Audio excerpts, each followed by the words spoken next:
Is that legal? I will make it legal. Where do you get this bureaucratic bull? You have all the character references of a politician. Intelligence has nothing to do with politics. This president is not above the law. If the dirty air don't get you, the politicians will. The last remnants of the old republic have been swept away. These orders have forced us to declare independence.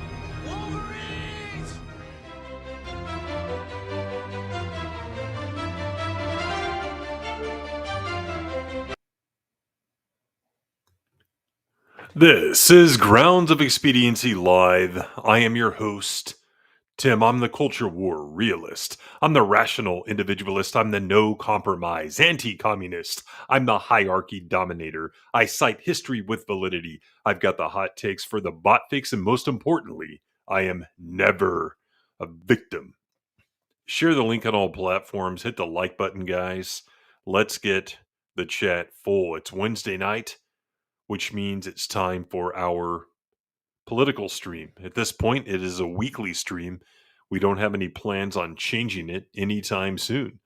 Thanks for showing up every single week, getting a lot of replays,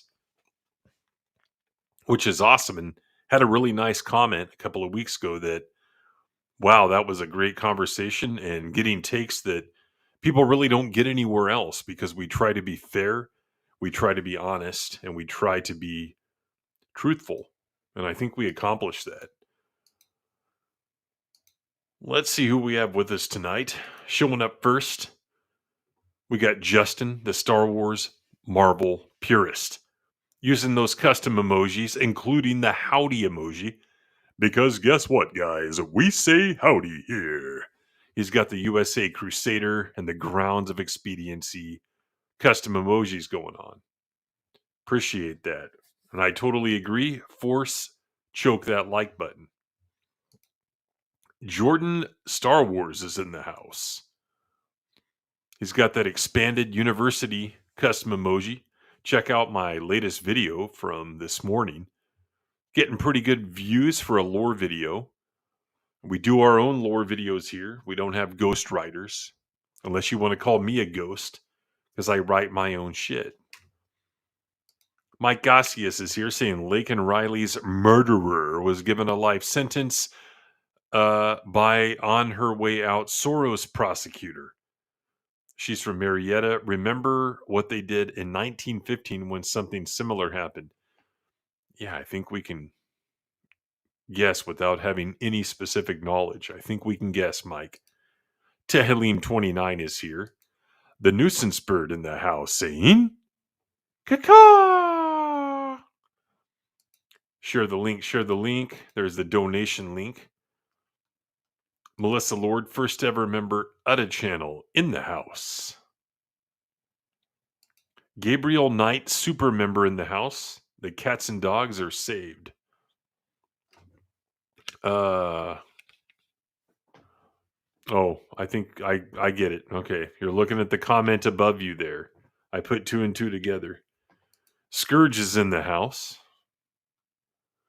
Yeah, the Empire's ass. We'll have some expanded bootyverse later. Jack of all casuals, longtime member of the channel, in the house.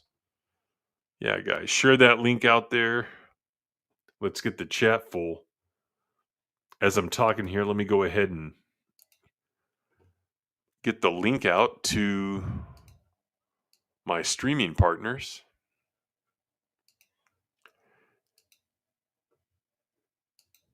It's been a really busy week.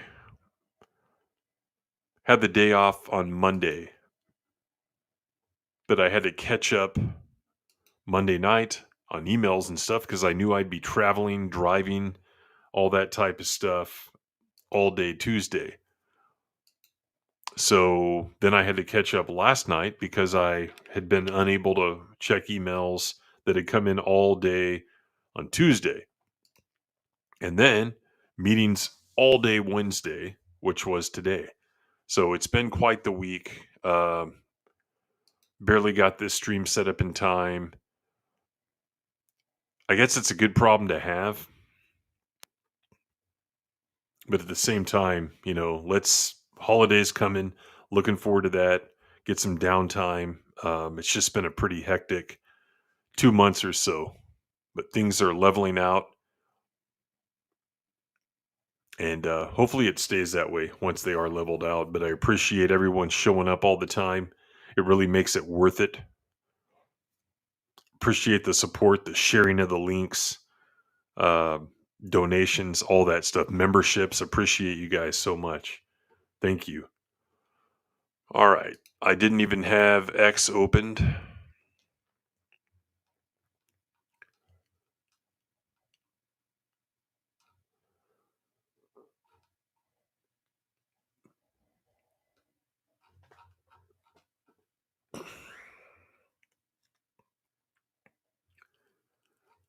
Can't even find the chat.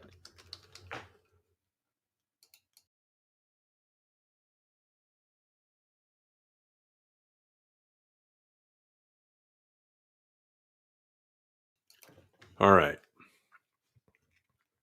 1 second.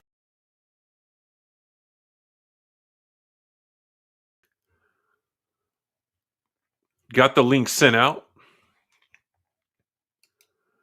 And then right out of the gate, once again, super member Gabriel Knight with 10 USA memberships, casting that see invisibility spell. You love to see it. Let's see who the lucky recipients are. As always, we got Mug, Vex. Vex has been showing up a lot. Captain Fandom Nerd. We got AC. Scott Hotvit. Aggie Orphan. Andrew Schuster. Woken Gunther. Yvonne Solomon. Man, Yvonne, like always showing up for years now. Kind of like a lurker, but occasionally popping up in the chat. And then my streaming buddy. All now members of United Spacers Alliance, courtesy of super member Gabriel Knight. Appreciate that so much as always, Gabriel. You are the man. That's what the question in this campaign is about. It's not only what's your philosophy and what's your position on issues, but can you get things done? Even though many Appreciate that. Once again, Gabriel Knight. Corey Cochran, the music sharing man, is in the house. Yeah, it's that see invisibility spell. I'm going to have to get that added here to the grounds of expediency stream. And it's so much easier to add them than it was to StreamYard, which is pretty freaking awesome.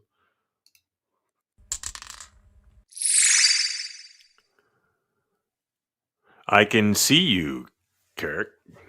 Can you see me? Need to get a clip of that too.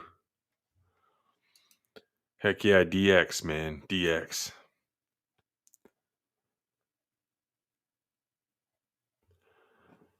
All right, so what you're going to see, guys, before we get into some of the topics, what you're going to see, just like back in 2017, 2018, over the next 6 months, I predict that you're going to see comparative prosperity. Think about all the corporate tax cuts during the first Trump administration. So beneficial to these corporations, that these evil corporations, and yeah, I see a lot of conservatives now trying to jump on that bandwagon, like, oh yeah, they're evil. And there's something to be said for that, especially when it comes to the entertainment conglomerates. But I'm talking like, textile companies and food companies and auto manufacturers, whatever. They're all affected by DEI. But even before that, for decades, they're these evil corporations, all that stuff. A lot of these companies, after the corporate tax cuts, they gave all the way down to the frontline worker bonuses. Like, here's extra money because we got a tax cut, a deserved one, and they pass that down to the frontline workers. You're going to see comparative prosperity over the next 6 months. It's just going to happen. The markets are already looking better. You are going to be happy with the way that the election went.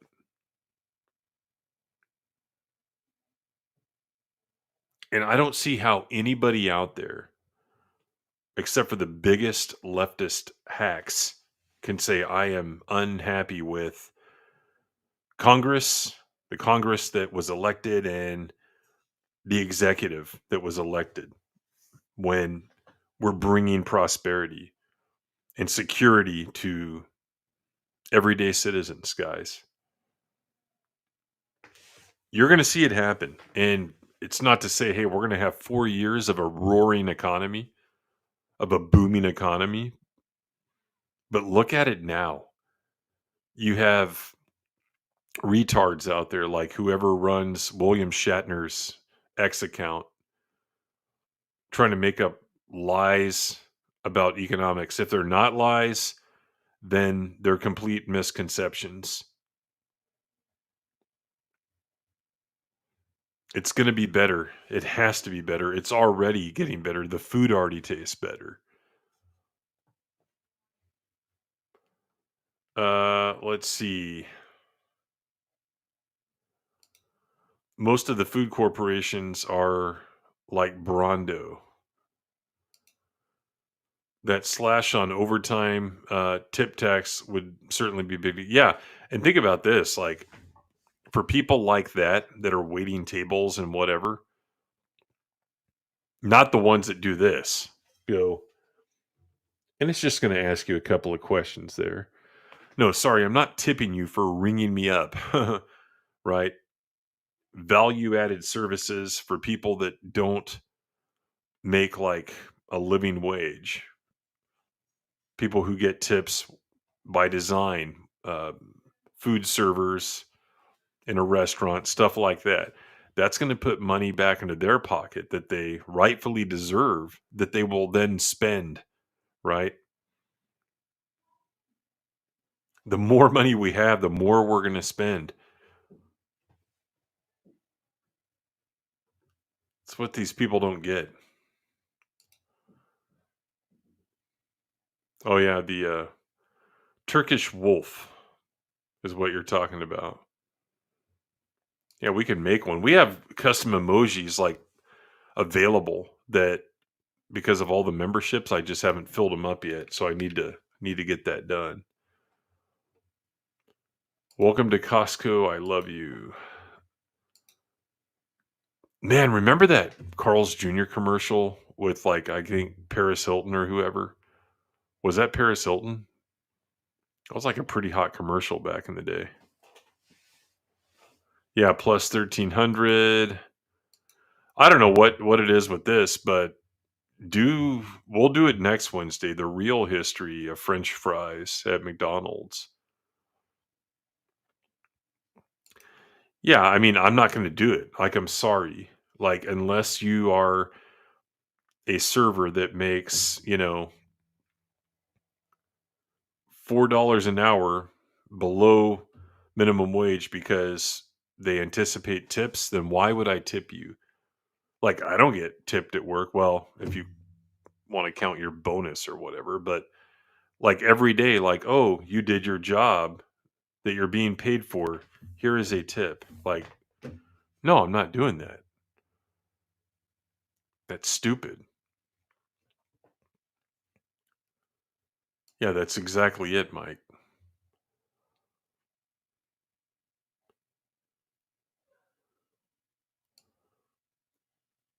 We're supply siders here.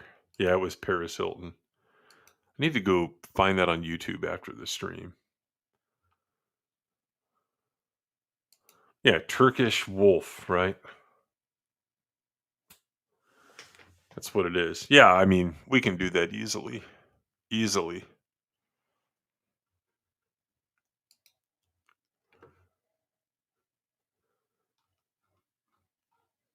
So did you guys see the video? Let's watch this really quick. Did you see the video of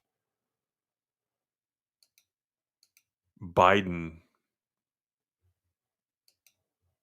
ignoring the press when he was leaving Brazil?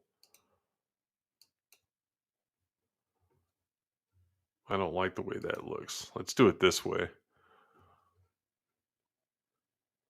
Let's maximize this and hit it. Mr. President, happy early birthday!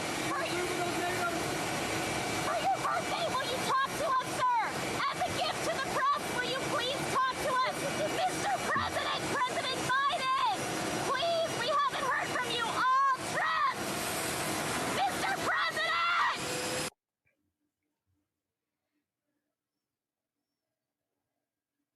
Yeah, so that's it. Now, here's the thing. You got people out there on X saying, gosh, he is so retarded. Maybe he really didn't realize someone was calling out for him. He's so out of his mind. Or he could have been following his programming to completely ignore the press because they know anytime he goes in front of them, he gets exposed. Every single time.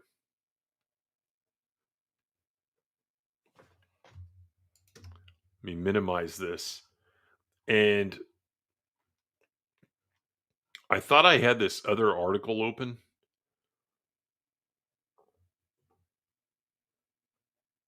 Actually, it was part of this article.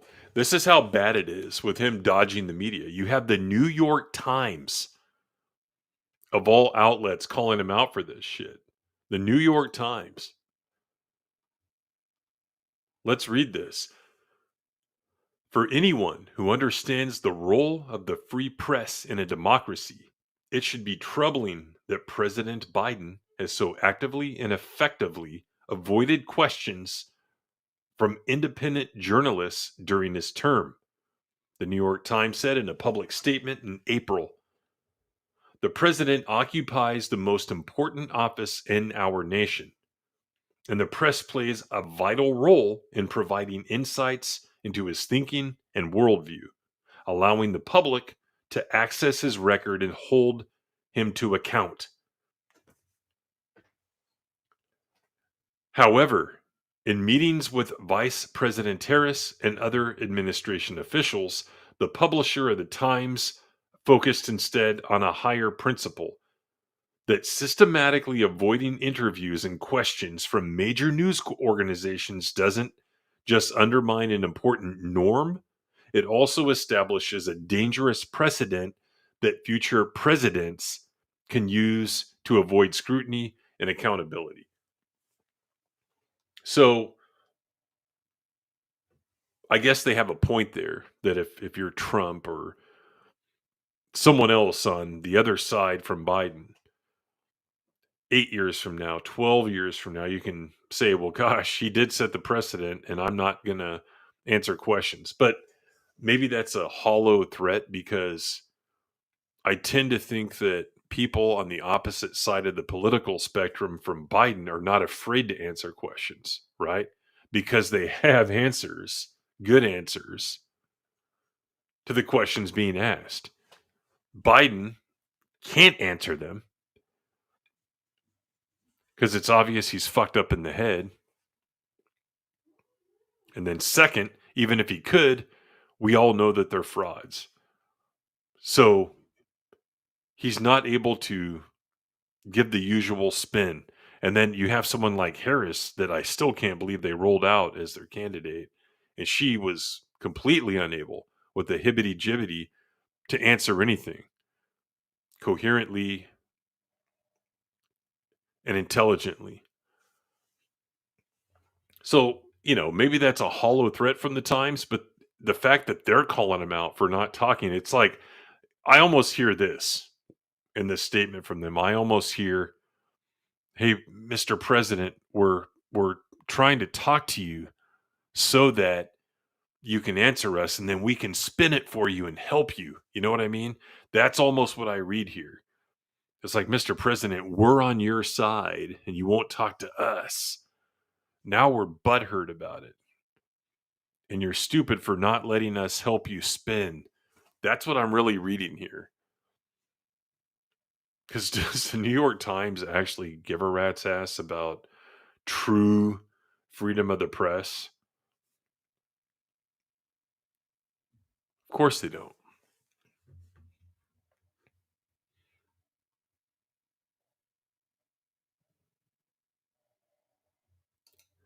That Biden video reminds me of the Metal Gear Solid game Overscreen. Snake, snake, snake.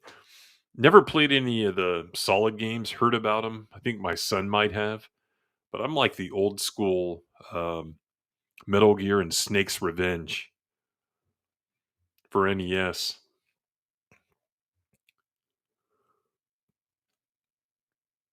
Nah, I don't have that.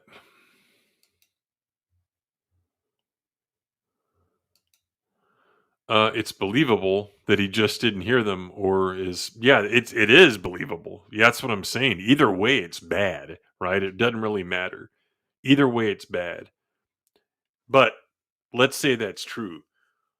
He wasn't there alone. There are people around him. I don't mean Secret Service or whatever, but his staff, his advisors, like, hey, you're not hearing him, Mr. President, right? So either way, the press was being ignored. Even if he himself wasn't doing the ignoring, the administration was ignoring the press in that video. Like Kamala, que mala. He doesn't know how to talk to the press without his handlers. Exactly. Soul Assassin found the Paris Hilton Carl's Jr. ad. And it means that Soul Assassin is in the house.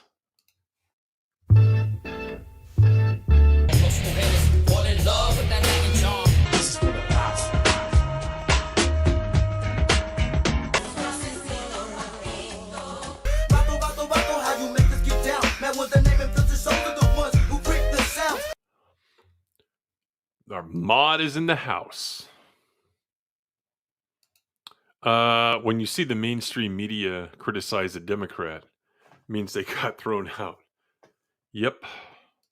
The puppet is leaving power. Of course, the press would have no problem taking a jab at Biden. Honestly, and I think the press is leaving power too. I didn't really plan on talking about this, but since it's coming up, let's see if we can find this here. Comcast, MSNBC.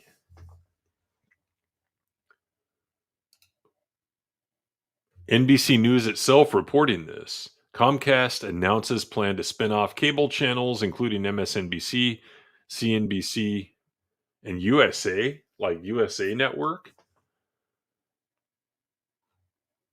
But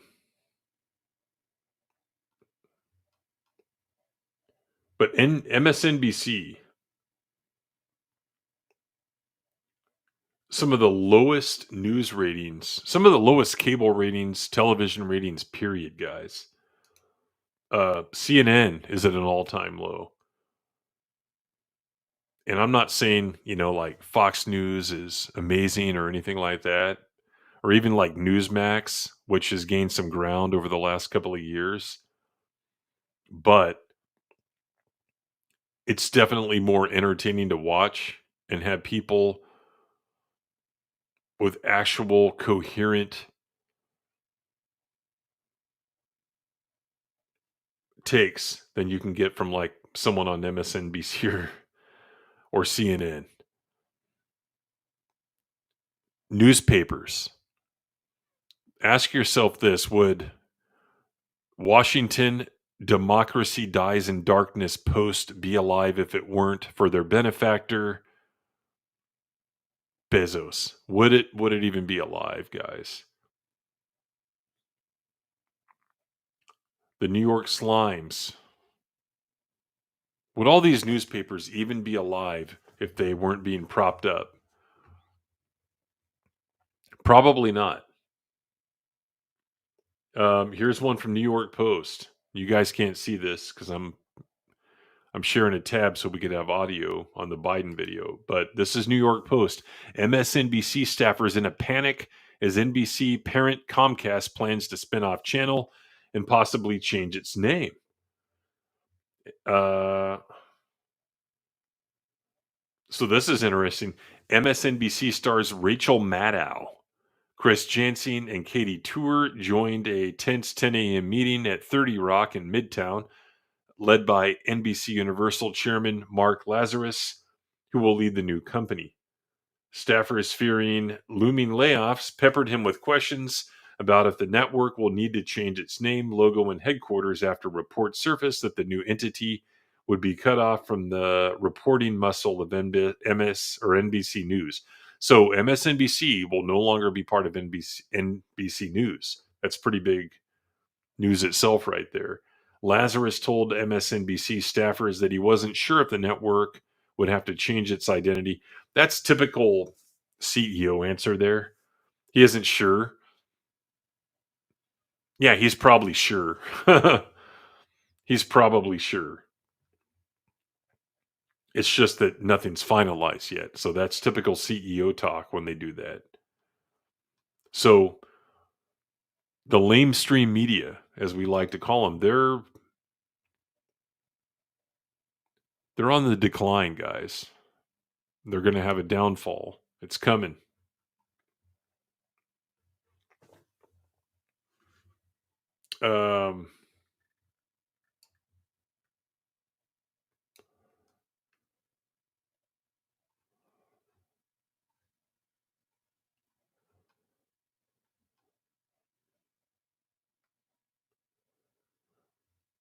This article, back to the Biden thing.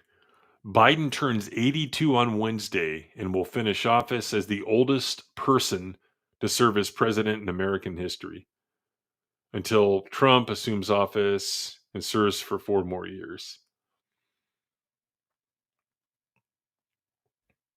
So I guess they're kind of admitting he's going to be able to serve 4 years, right? That's what Fox is admitting here. Because don't forget that there's still a very real legal threat against the president-elect. It's still out there.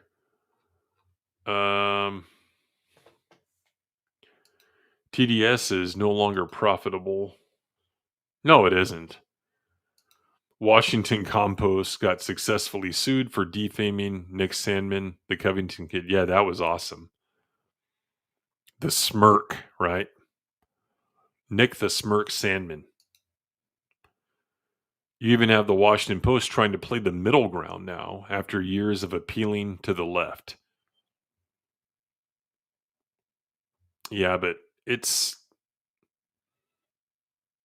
one of those hoodness, right? One of those that's Islamic for like a temporary peace where you're really just rearming. That's what WAPO and all these other outlets will do.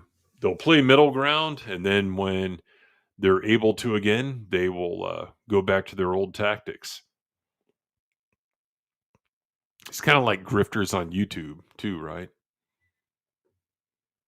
Same exact concept.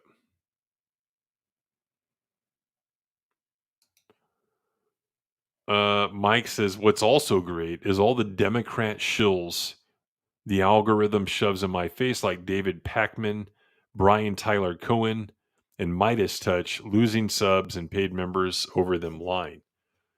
Yeah, because one of the main reasons that we like to go after people who are straight up lying, like I won't mince words, mislead, and no, it's lying, especially in the entertainment realm, is because maybe the viewers are too stupid, right? When you're talking about something like a WDW Pro or whatever, making up all this BS and sources. Yeah, maybe the viewers are stupid enough to believe it, but once you show it to them and they continue to, then it's on them. But I think that if we know the truth and we know that some of these channels are lying. I don't care if it's politics or entertainment news, pop culture, whatever you want to call it. And we know it's BS. We need to call it out. We saw an example of that today, uncovered by OG Star Wars. But in the political realm, I see a lot of that. A lot of these conservative grifter accounts out there, right? There are so many of them. And they will just play up drama and the story of the moment to just pump the outrage and memberships, subscriptions. They all have like their subscriber service. But here we're about the truth, wherever it leads. Let's see. Yeah, that's funny.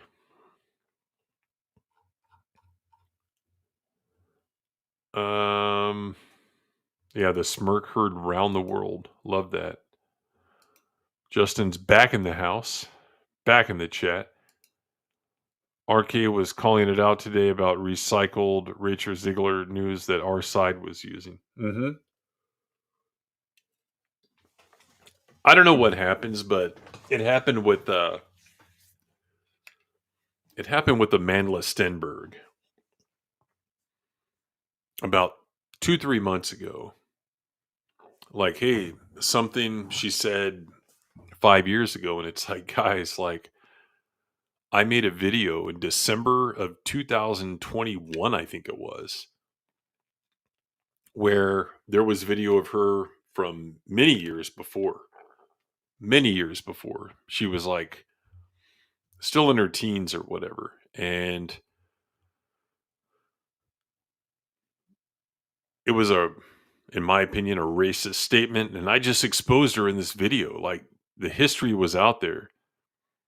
Yet little things keep popping up. Oh yeah, let's talk about this. It's like, guys, we've known this 3 years before the Acolyte came out. And that kind of thing happens all the time.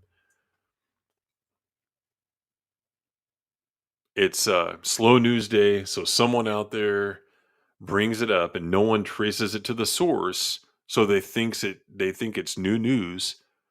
Their viewers don't know any better, and since they're hearing it from wherever they hear it from first, they think, someone like the Quartering or whatever, they're the greatest thing ever because they brought this up. It's like, dude, people have been talking about this forever. So many examples of that.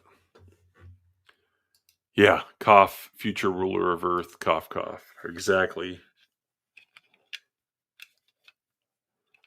And I'll add this, that we were calling all that out years before anyone else had the balls to do it. Late 2020 is kind of when we started doing that stuff.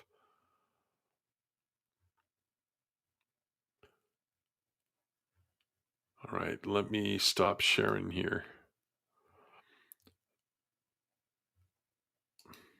All right. Got someone in the back. I said the back.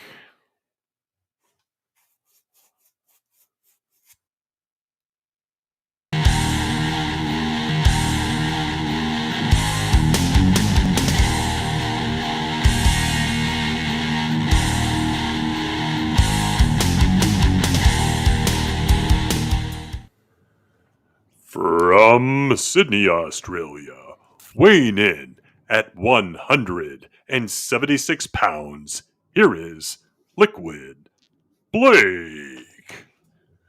Shit, I'm down with Rey Mysterio this week. I was up with the natural disasters for the last couple of weeks, and now I've Or been Bob cut and in Crash half. Holly. Yeah, Super I'll be, heavyweights. I'll be going for the cruiserweight title, or maybe the light heavyweight title, depending on what promotion you're with. Oh, yeah. There's the Arguably. referee Blake custom emoji. Yeah. Made that because you're always bitching about calls on social media. Absolutely, absolutely. It's the off season at the moment, so savor that while you will. There won't be any Wet more of hair. that for a few months. Wet hair. I don't know Had a what you're shower. talking about, Jack. I haven't had a shower in days. Nice. Um. Oh, Captain Keeley's here. Thanks for being here. Yeah, there's that ref Blake. People don't use that enough. Blake's down to the archangel of the moon on the moon's weight. Yeah, someone's going to start feeding me pieces of Deadpool soon. Mm-hmm. Let me ask you guys this: like, do you and Justin, do you even like DC? You guys talk about Marvel a lot. Yeah, I like DC. I've never been one of those people. I've never understood the people who are like, I'm just Marvel or I'm just DC. Well, when I, late teens, early 20s, whatever, people seemed to think that DC sucked and Marvel was so much cooler because of the X-Men mainly, a little bit edgier at that point in Marvel history, but I don't know. I liked both. I mean, there was some great stuff from DC in the mid 90s. Great exactly. stuff. Like even when one of them's peaking or there's a certain line that's, off the charts like X-Men was in the 90s, there's still stuff in DC you could go and find that's great. Like, the Batman main title might not have been great and the Superman title might have been up and down, but like I was big into The Question, Spectre, Phantom Stranger. Like there's a lot of other avenues in both Marvel and DC you can go down besides just the the tried and true main sort of three from each. Mm-hmm. But yeah, I never understood that. I was always I could see the quality in both at the time. Now, Didn't what love you everything, do, but yeah, I got you. What you do, Justin, with Image, at least what I did, and I'll prove it to you guys. I would go to like Al's comic shop on the Miracle Mile in Stockton, and he'd have like the quarter bins. All that Image shit would wind up in the quarter bins. I don't know how many issues of Supreme, stuff like that. All those Image titles I have in a box over here because they were all 25 cents. It's like, hey, probably some pretty good stories, different stories than what you're used to getting. So I would buy them up, and I have them find now. what you can get. I mean, but It even only, back then, it was a lot yeah, tougher I without the internet never or really, eBay. yeah, I never really got into Spawn, but Spawn. Witchblade, yeah, Witchblade, I bought quite a few copies of. Um, I don't think I have any of the Darkness, but yeah, not really too much into Image back in the day. But I do have a lot of them because of that quarter bin at Owl's. So, never been a one-sider in DC. Yeah, it's kind of like there are a lot of examples of that. Like wrestling, like I'm only going to watch WCW. I'm only going to watch WWF. Rap Yeah, like music. Melissa I'm Wright's only West Coast. Raw I don't Nitro. like East Coast. Yeah. There's political stuff like we're on now. Yeah, right or left. Yeah, are you a fence rider? But yeah, I just couldn't watch Nitro because I didn't have access to it. But I was never wholeheartedly against it. I just Well, hated that they kept taking like the stars that I liked and never using them again, well, as well as they could have.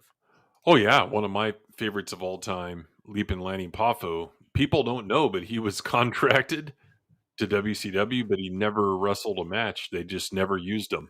It's like, okay. Just warehouse them. But the difference was that WCW had that tradition, right? Going back to the early 80s, of, I guess, better wrestling or whatever. The And classic sort of style wrestling. yeah, and it carried over, but that's a misconception because if you go back and watch prime time from 86, 87, they show a lot of those Madison Square Garden, Boston Garden, uh, Toronto, Maple Leaf Gardens shows. And there were like 20-minute matches that they'd have to do commercial breaks on, and they were great oh, man, there was one the other day. It was Bret Hart. I'm talking like early Hart Foundation, Bret Hart against, damn it, who was it? Obviously a babyface because he was a heel at the time. Mm-hmm. Who was that? And I'm like, this is a treat. And it was a fantastic match. So that's kind of a misconception. But in the 90s, that was the main divide that I grew up watching the Superstation, right? Starting out with like World Championship Wrestling, not really WCW. That was the name of the show. Segueing into Saturday night.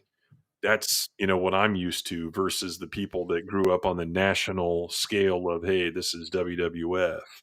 Um, Yeah. and people just, it's tribalism is what it is. And Well, it's back then, okay. those territories, yeah. Well, in politics, it's okay if you want to be principled and say, hey, I'm a right winger and this is what I believe in. That's not really being polarizing. But when it comes down to like entertainment, like, it's okay to like both of these, like what are you serving when you say I'm only going to watch this? I'm only going to listen to Tupac, not Biggie. Like what are you serving when you do that? Like nothing or no one. It's like maybe there's Yeah. Biggie songs you're missing out on. I mean, Absolutely. yeah. That's the But distinction there. So, and half of that stuff's contrived anyway to actually sell more records and get more people listening. You mhm. create a stir, and everyone wants to see what's happening. Well, no, here's the thing, small time. Later on in Prime Time's run, they started showing more challenge and superstars matches. Those were the squash ones. But the ones from the arenas, again, whether they were at Toronto Maple Leaf, Boston, MSG, those were like longer, drawn out matches that would go on a long time, and it would actually give the wrestlers time to have a good match. And guys that you thought sucked, it's like, wow, he can go the distance. Pretty damn good match. Sam Houston, he was way better than people give him credit for. That's Jake the Snake's brother. Um, Bad News Brown, he was never, like on a lot of the bigger shows, never really allowed to flourish. He was fantastic in some of those matches. Paul Roma and Jim Powers, they had good singles and tag team matches. Remember the Horseman, Paul Roma? Yeah, that was horrible, horrible. So, yeah, later on, you're right, but early on, 86, 87, they would show those arena shows, and they were actually way better matches than they're given And credit for. especially like you said before, like the the tag teams they had in that era, like they were putting on bangers. Oh, dude, like I'm back in 86. I started from the earliest episode. For whatever reason, they cut Jesse's episodes out of prime time. They started with the Oh first yeah, Bobby one, and shit, Heart Foundation took on who was it the other night? One of the Killer babyface Bees. tag. No, they weren't formed yet. They're still. B. Brian Blair had a match against Iron Mike Sharp, so the team hadn't formed yet. But he was named B. Brian Blair, so it was obvious they were going to. Yeah.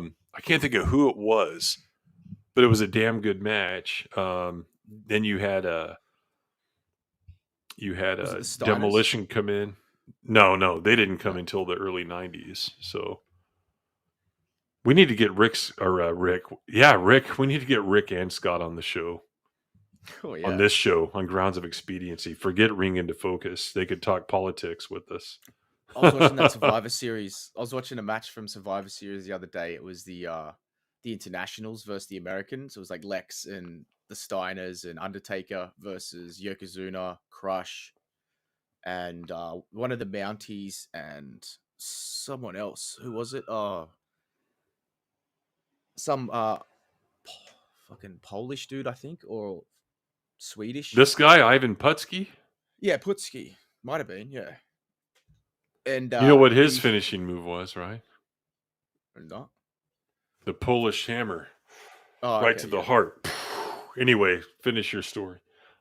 Oh no, it's just great seeing the Stein because I hadn't seen the Steiners as a tag team for so long, and it was just great seeing them again. Like looking at that, but you can't Scott had the long hair and he was sort of a bit more wild. You couldn't see that guy becoming Big Papa Pump. I could see Rick becoming Big Papa Pump, but I couldn't see Scott at that time. That's the biggest. That's one of the biggest transformations in wrestling for me. Scott Steiner over those years. Yeah, we got to have a ring into Stone focus Cold's stream. another one as well. We got to have a ring into focus stream sometime soon. Yeah. Jim tells you is in the house. He was bringing up Ivan Putski and his son Scott that went nowhere. WCCW. Yeah, that was the Von Erichs. Yeah. World class. All right, we got someone else in the back. Let's go ahead and bring him on in.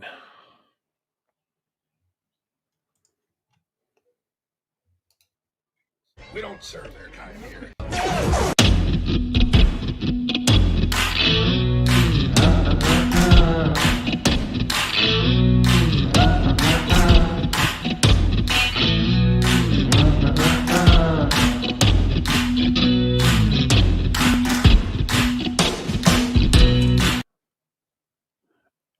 And we have with us the Grand High Priest, Holy Order of Hate, Greg.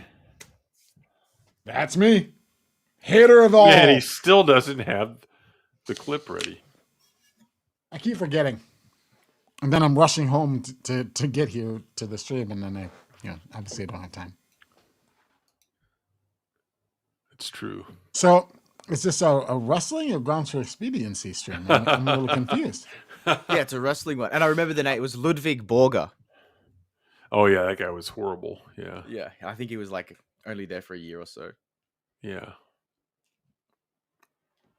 Yeah, this is not ring into focus. I don't even know how we got on that topic, to be honest. Oh, I know. It was like tribalism, I think. Yeah. Yeah. We could have gone on about Marvel and DC for 20 minutes and talked about Spider-Man until Greg got here. Yeah. Yeah. So which would you prefer, Greg? Spider-Man. 30th anniversary the other day of that cartoon, the animated series. Speaking of gay things, let's talk Wizard of Oz. Is that, did they race swap a witch, or is she always supposed to be green-black? Oh, well, they've got it on a technicality because in the play they used black actresses before in the past, so it gets. But was it written that way, or was it a race swap for the play and then further adopted race swap? No, yeah, because it's not written that way. It's based off the old Wizard of Oz character. Oh, so by the rules of everything, then we're supposed to hate it and do 37 videos about it, then, right? No, unless you like it. Not unless you like the movie. Wow. I don't go to see movies. Plus, I'm not gay, so. Let's just turn this into faux show halfway through the stream. I thought about setting up airlock control room and saying we're only going to do an hour and 30 minutes of grounds, and then we're going to switch over. But I'm like, no, I don't have that much time tonight. Sorry. Well, I got a topic that can bridge both. Well, no, we do too. Gabriel Knight does. Is this the topic you had in mind? God, no. Yeah. Really? Hopefully she can sell education. Unlike she does a stunner, a stone cold stunner, yeah. She takes the tombstone pretty well, but that one from Kane. Yeah. I thought that we were going to get rid of that department, so now we're going to have a secretary of a. Well, maybe that's part of it. Of liquidation. Maybe that's part of it. Yeah. Yeah. I'm all right with that. Part of it. Secretary of Liquid. No, but what's your connection? Well, no, my avatar here, Mr. William Shatner, decided to dip his toe into politics a little bit this week. Yeah, and don't forget William Shatner, a member of the WWE Hall of Fame. Was he ever champion? He was trying to gaslight all of Twitter because he said that the prices are going down, and then he put up a I talked about it earlier. Yeah. Oh, yeah. Yeah, he didn't. Whoever's running that account doesn't know what the fuck they're talking about. Oh no, they do. They do this all the time though. They do the same thing with budgets, right? They call it a cut when you increase, 4% instead of 8%. That's a cut. I mean, it's basically it's how Washington works. It's just really, it's obviously wrong. It's obviously false, and yet they're just going to be like, well, I said it, therefore it is. Right. Very frustrating. But he's, Mr. Shatner's gone off the Looney Tunes deep end. I think he got swapped for an alien when he went to space, and I blame Jeff Bezos for his brain rot. No, what happened is he decided to stand with the rest of his Trek brethren, as you know. Yeah. Well, he figures he's going to die soon, so he's just got to do the legacy thing. It's like he's going to be like, I need people to like me now, and he's kind of doing the Will Wheaton thing, Just Will's not going to be dead yet. Well, I mean, we can hope. We talked about this a few weeks ago, but whenever he said that thing, like, all these political discussions, and you're tagging me like I am Canadian or whatever. It's like, motherfucker, you're more American than you are Canadian. I'm sorry. Well, then he literally, he goes on a podcast and he talks yeah. politics. So, hello. Yeah, you which want is fine. Eat it too. It's fine if you want to talk politics, but then don't be like, well, I don't talk politics. Well, clearly you do. Clearly you do, sir. Yeah, you got to separate the character from the actor, for sure. And then, like, in this same week, so like I've had a crushing week because James T. Kirk is my favorite fictional character of all time. Isn't he back now? And it's been a rough week because that fan film is the definition of everything wrong with fandom and why Hollywood sucks as much as it is. Have you seen that fan film? You don't need to. So imagine. I figured I did, and that's why I didn't click on it. Yeah. Imagine the gay as fuck Rivendell scene at the end of The Return of the King where they're jumping on the bed and everything. Like, imagine that, only Kirk and Spock. It is 10 minutes of just CGI masturbation that makes zero sense, has no dialogue and no plot.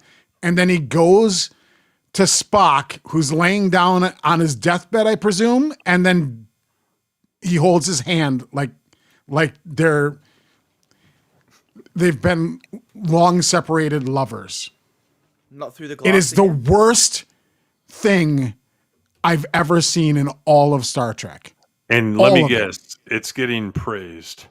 Of course it's getting praised. Of course, Star Wars Theory loved it.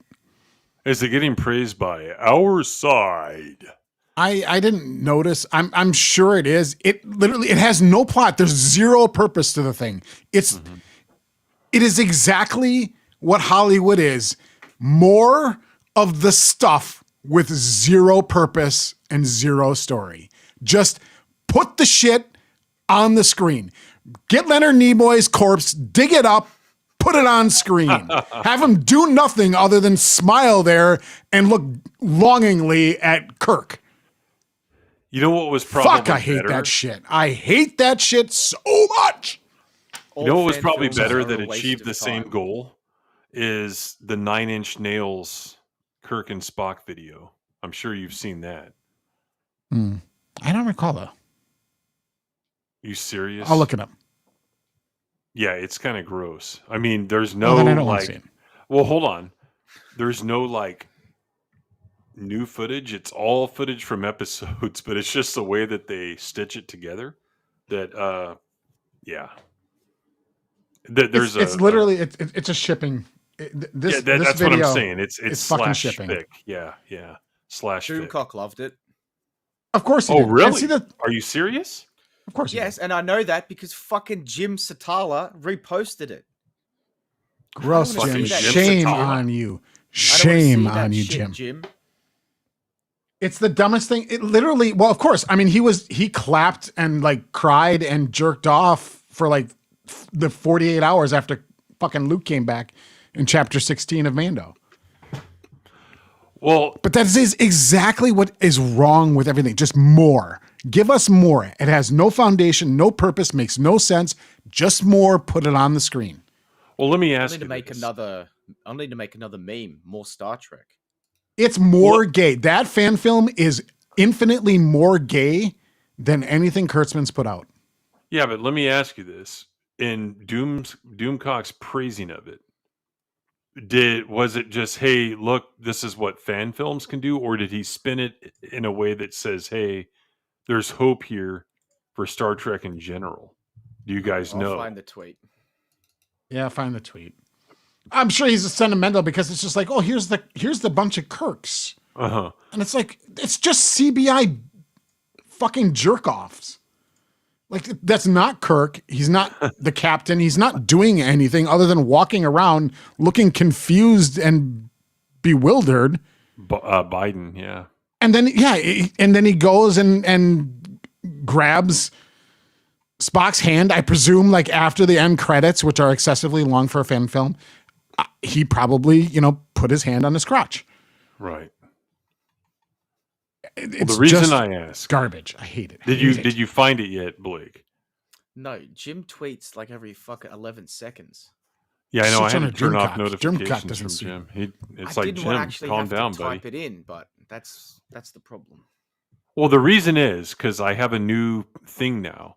Hope Grifters, right? Mm-hmm. They formed a rap band. Have you guys seen this? Go ahead and show us. Yeah, all the Hope Grifters have formed a rap band, and here's kind of like part of their first video here.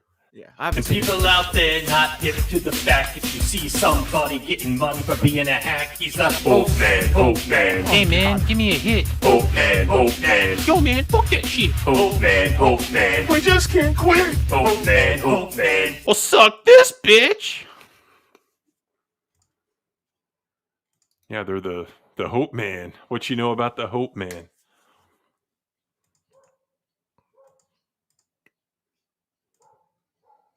That just like killed the whole mood of the stream, dude.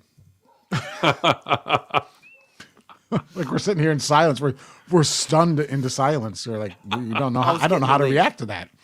I was getting the link, but yeah, I was taken back to the early 90s, the West Coast, when I was raised on the streets of Compton. That's more where's my mid-80s. zero on there? Yeah, well, Mike is in a league of his own. Like, he doesn't even hide the fact that he is what he is. But that's all I could fit. I put the tweet in the private chat for you, if you want to look at it. Not really. What the fuck? Living on Oh my hopium. God, really? Oh. What? Oh.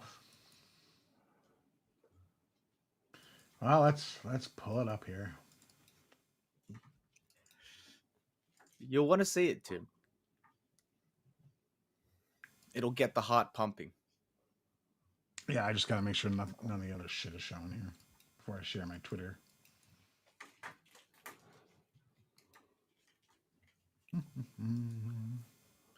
We've covered like all. We've gone like off the tracks, grounds of expediency, faux show. Yeah. This could be like a collective, a variety show of the week. There you go. Wait till we get to expanded bootyverse. Yeah. The verse. It ain't gonna be Mike Tyson. I'm just gonna warn you guys there. You know, Damn. It ain't gonna be that. Why nominate? For having it not be that. Are you gonna read it? I can't see it. Sure. It's too small. Small. It's inspiring to see that someone still remembers how to make real Star Trek, the first we've seen in 20 years. I'll be releasing a video about this today and discuss this tonight on Pop Culture Breakdown. But seeing Captain Kirk again, there are no words. Literally, that's all that is required. I need to see the thing. That is how low the fucking standard is. I don't know how this is real Star Trek. Captain Kirk shows up in what I guess might be the Nexus. And it's like Captain Kirk from Star Trek Generations, and like he morphs into different Captain Kirks from different eras. And then at one point there's all three eras on the screen. And then he goes and sees Spock laying down on a bed and he goes and holds his hands. Like, how is that real Star Trek? Mm-hmm. By what standard is that fucking Star Trek? The fact that it has Kirk on the screen.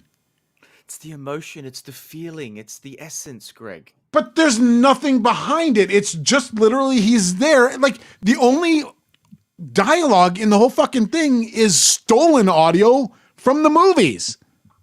Oh, I love that. When it's a fan film and they can't even do anything themselves. They have to take actual sound bites. And what the fuck is with that piece of shit Whitmer? Can you like do your own character that you created? Like, the only gig that fucker can get in Hollywood is to butcher somebody else's characters? Fuck off, Whitmer.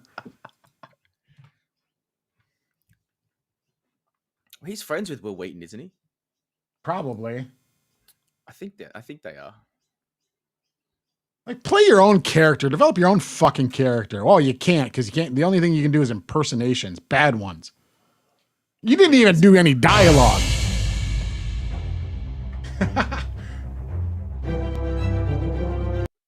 No, it's not that. Sorry, I just that. Well, that here's that just aggravated me. Who made the fan film? What organization? Some channel Oki or something or other. I don't remember. Because here's what I'm wondering: is it some kind of feeler? You know what I mean? Would Paramount be putting that out there to say, "Hey, someone like Doomcock likes it. All we got to do is make something like that, and we're back, baby." Like, I'm a conspiracy theorist when it comes to that kind of shit. I think that these outfits will work with Paramount, Lucasfilm, whoever, to put little feelers out there. You know what I mean?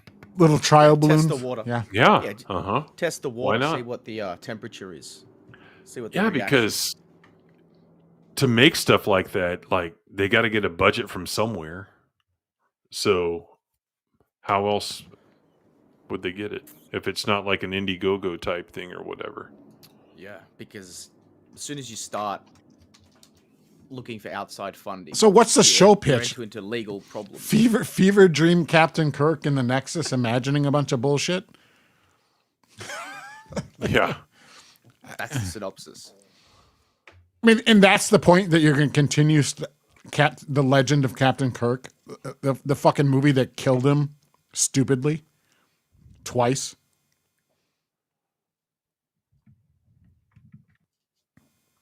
Yeah.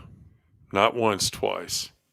Yeah. And then, Unforgivable, those stupid JJ movies that completely recast and just remade that entire character and role. That was one of the dumbest decisions. No, it would have been totally fine, Tim, if he was a mute and he looked like William Shatner. Yeah. Because that's the standard. And he held his hand. Well, and hand holding. That's where I'm going with my question. So was this fan film gayer than Star Trek Into Darkness? Uh-huh. Oh. Wow. Like actually gay. Yes. Layman gay. It's a ship film. Kathleen I can guarantee Kennedy it. had nothing to do with it. Mm-hmm. Yeah, surprise, there are other people in Hollywood that suck as much as Kathleen Kennedy or suck worse. Well, Paramount, Star Trek. I mean, Star Trek is so weird at the moment. It's going in so many different directions. You don't even know.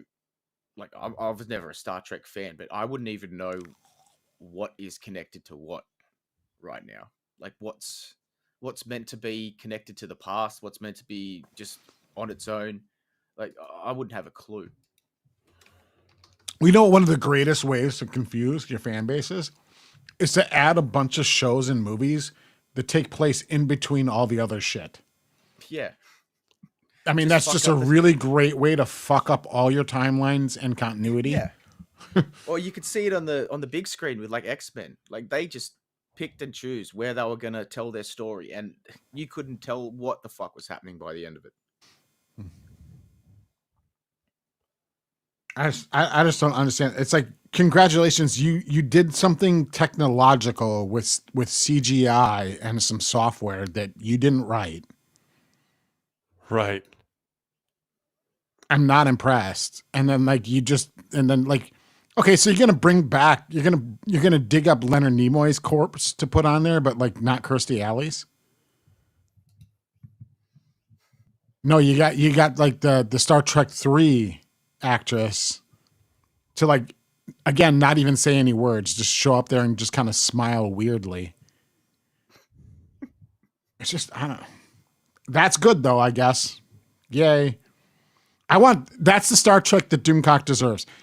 No dialogue, just the characters walking around and smiling at each other, really gay. that blank AI face look. Yeah. Just that expression, just a weird expression, like weird coloring in their face. Like, you know, like the flesh color isn't quite right.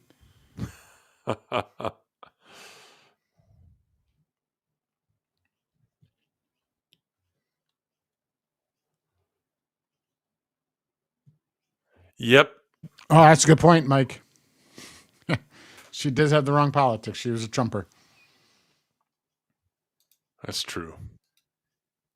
Oh, man. Well, no secret that Wrath of Khan is my favorite movie, but like, had a crush on Kirstie Alley from that movie. Yeah. R.I.P. Yeah. Mm-hmm. And she was also hot on Cheers. Yeah, that's true too. Much hotter than Diane Shelley Long. Oh yeah, shit. I don't know what Sam saw in her. Jason Fox from 540 Studio celebrates 17 months of membership. How do you pronounce that, Blake? You're blonde, so you're Scandinavian. Okay. Skull. Okay. So it's not Skull. like the tobacco, right? Do you guys have that in Australia? Do you guys have chew, or is it illegal? It's probably like $100 tax. They probably have it, but I don't think we'd have the same brands as American. No. Wouldn't someone like Crocodile Dundee, wouldn't he like chew that stuff? No, he'd chew like Zyn and Rogue and like all those newfangled tobacco pouches. Okay, gotcha. He'd just be having like crocodile jerky, kangaroo jerky, water buffalo. There you go. Alligator. Smoking the peace pipe with the Aboriginals.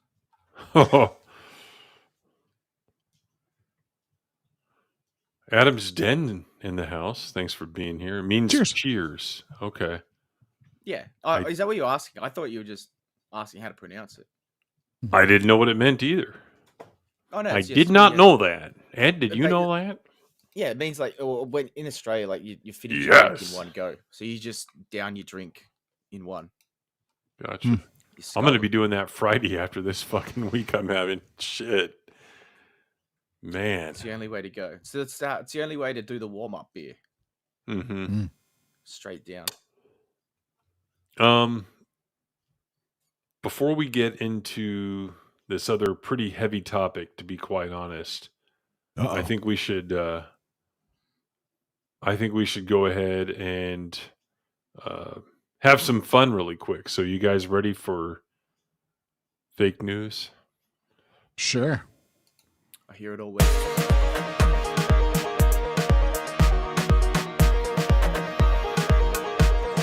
This is not real. I like that you got her on in that clip. It took a long time to make her say the word news, but I just had to take like different parts of what she said and stitch the consonants together. So Yeah, I don't think you're it welcome. fit the theme of the thing, but like I think you should get Huck to a girl in there just cuz. Yeah. Yeah, that's not a bad idea. My future wife.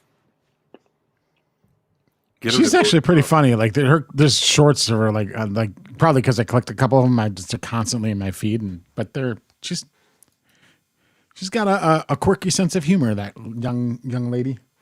Oh yeah, what made her famous? Yeah, true. All right, here we go. Chat. I'm ready. Panel. Story number 1. And again, for people new to this, I'm going to read the headlines, 4 of them, and you have to tell us which one you believe is fabricated by me. Which one is fake and the news? others that are real. Yes. All right. Gay people vape far more than their straight peers, new research shows. Man arrested for impersonating janitor for women's restroom entry. Regional park rangers bust illegal tire dumping operation.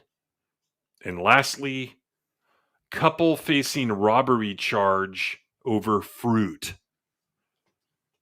I love the way you said fruit. Well, because it links Such back to the emphasis. first story about gay people, I was thinking, right? yeah. So, yeah. Well, I mean, Good callback with the fourth one there. there's probably some sort of evidence, And to the bathroom story too. But sorry, Blake, go ahead.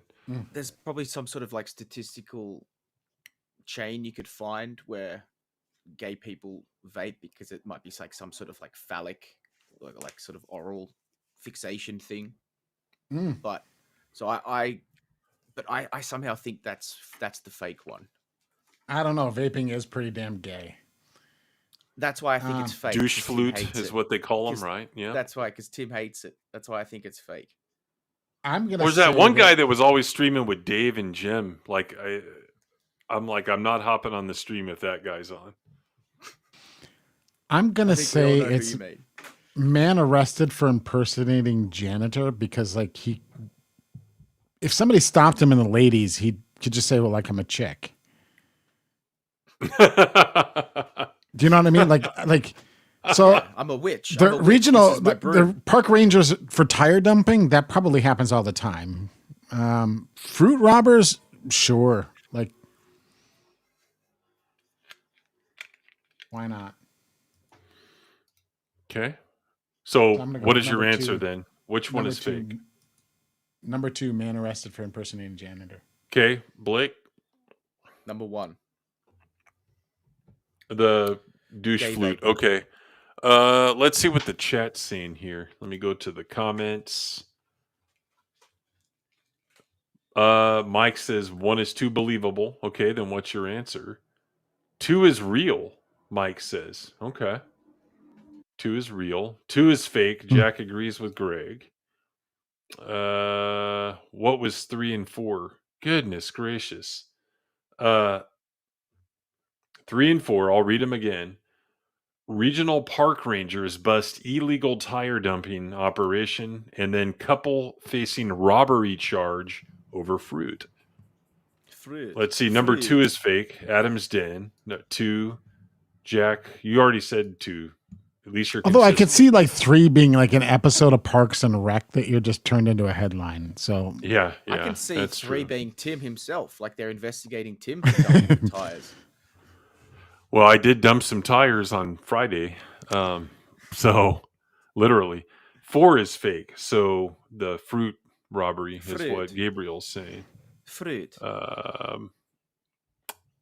Corey's saying 4. Justin's saying 2. Everyone's agreeing with everyone I'm on an except island. Mike. Mike thinks I'm 2 on is an- real. Yeah, I'm on an island by myself. 3 is with fake. 1. So you're saying the park rangers and the tire is fake. Okay. Definitely 1 or 2 leaning to, well, come on, man. Shit or get off the pot here. Is it? All right. This isn't Star Wars theory. We said 2 definitively earlier, so I don't. What? Let's have it. What did you and just the answer say? is, well, I just Star Wars Marvel Purist said 2 earlier, and then he revised it to 1 or 2. So we're going to say he's choosing 2. Could be I wish 1, I 2, had or a 3, or landfill. 4. All right, so we're going to go over these one by one, right? Singling them out. I kind of like this view earlier, except with this up here. All right, so there's the fruit charge. So that one's real. I don't even know where. Oh, Odessa. So Odessa, Does Texas. that guy Well, identifies as I mean, they them? should have gotten shot. Yeah. There's only one photo. Clearly, he didn't steal any Eric July's apples. Wait till you see the chick. Oh, she looks delightful.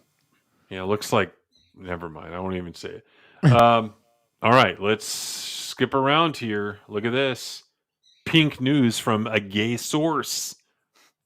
Gay people vape far more than their straight peers. New research shows that's real. I'm concerned that you browse pink news. No, I don't. He actually just he finds anti-vaping articles. No, I used the method for this show that I do every week. So that's how He I came Googles across vapors suck. And then this article came up and be like, yes, they do. Penis. Okay, so here it is. I'm going to show the last real one. Are you ready? And I left the location out because giving a location gives it away. Sacramento County Regional Park Rangers bust illegal tire dumping operation. So the fake one, and I always Google it because some of the shit I make up could be real. Could actually have happened. So, but I did get motherfuckers like on Reddit asking a question about, as a janitor, can I get in trouble for cleaning a women's restroom? So people are thinking about it, you know. I'm like, People are concerned out there. I'm 2 for 2. Mm-hmm.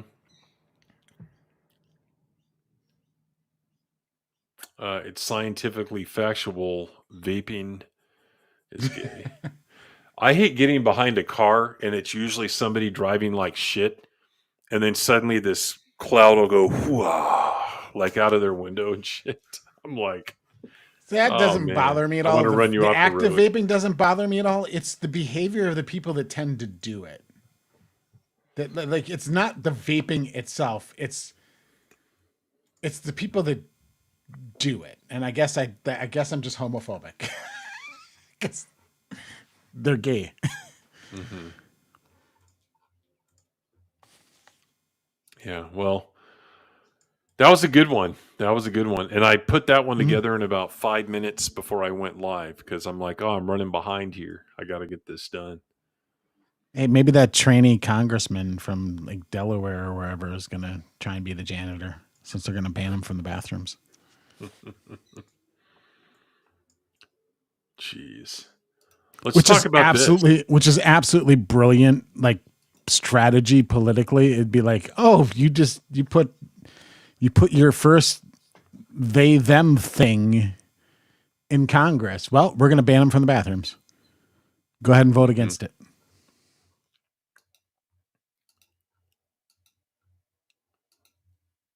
Brilliant. Talk about this. Love it.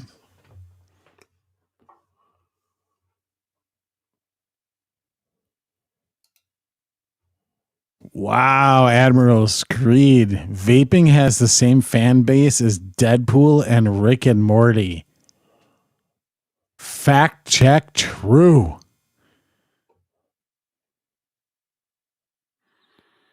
I don't know anything about Rick and Morty, and I'm glad I don't. Basically Lower Decks without Star Trek. Okay. Yeah, input Back to the Future instead of Star Trek. Yep. Obnoxious, yelly characters. Yeah, just insufferably annoying. Fair enough. Did you guys hear about this one? Oh, Jesus Christ. Biden No. awards Medal of Freedom to former Planned Parenthood head. Now listen to what this motherfucker says. He can't answer questions in Rio to the I mean, press. was it the leader of Planned Parenthood or was it a baby's head?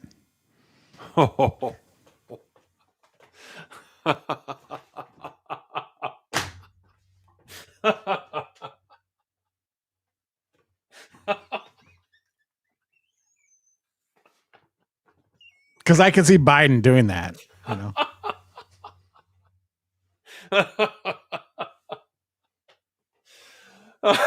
former head.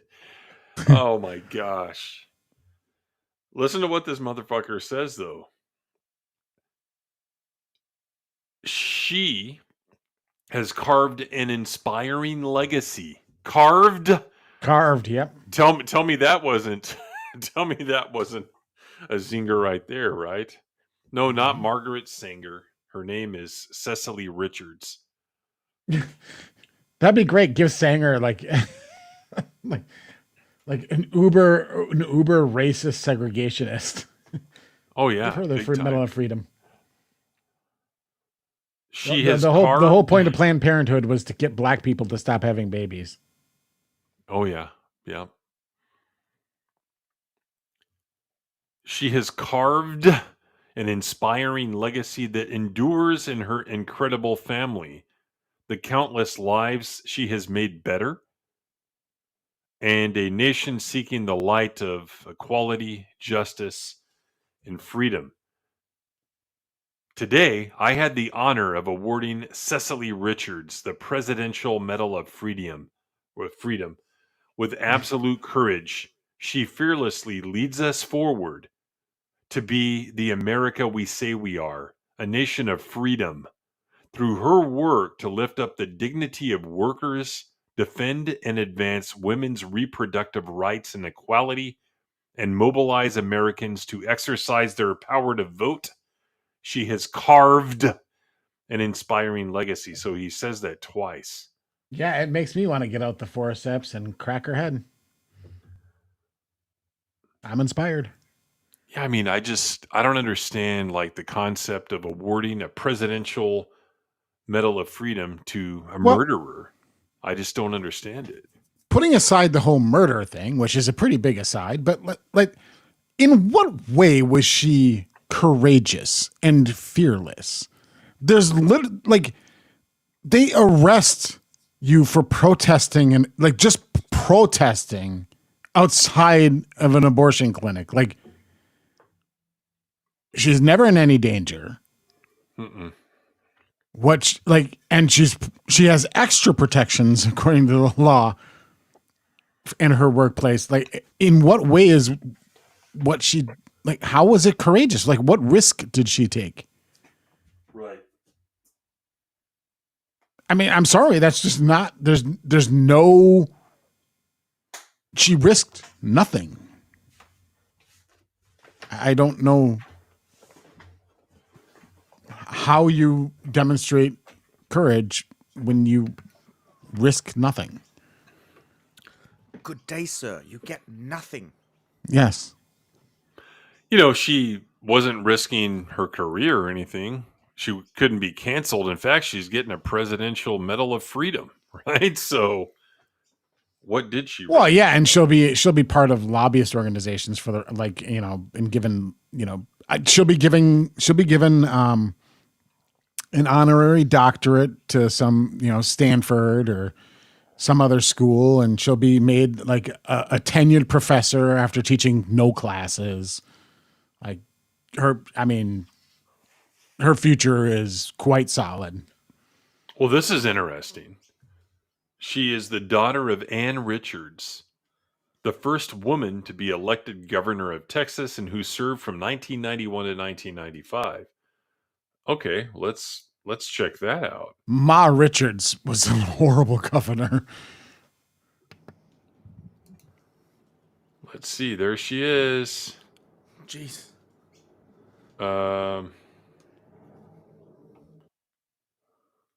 Democrat, yeah. She looks like she's about to start going out hunting Dalmatians. Oh, one. Yeah. Like, wow, a one-term governor. Bravo. Mm-hmm.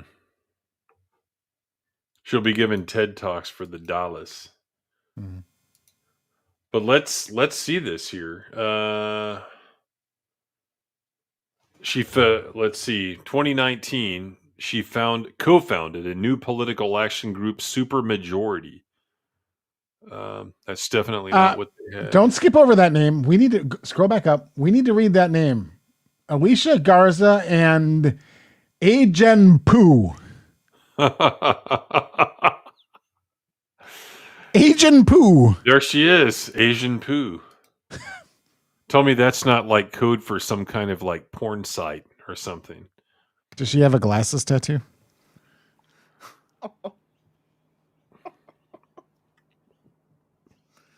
I don't know, but she loved Wicked. So there's, two girls, one cup.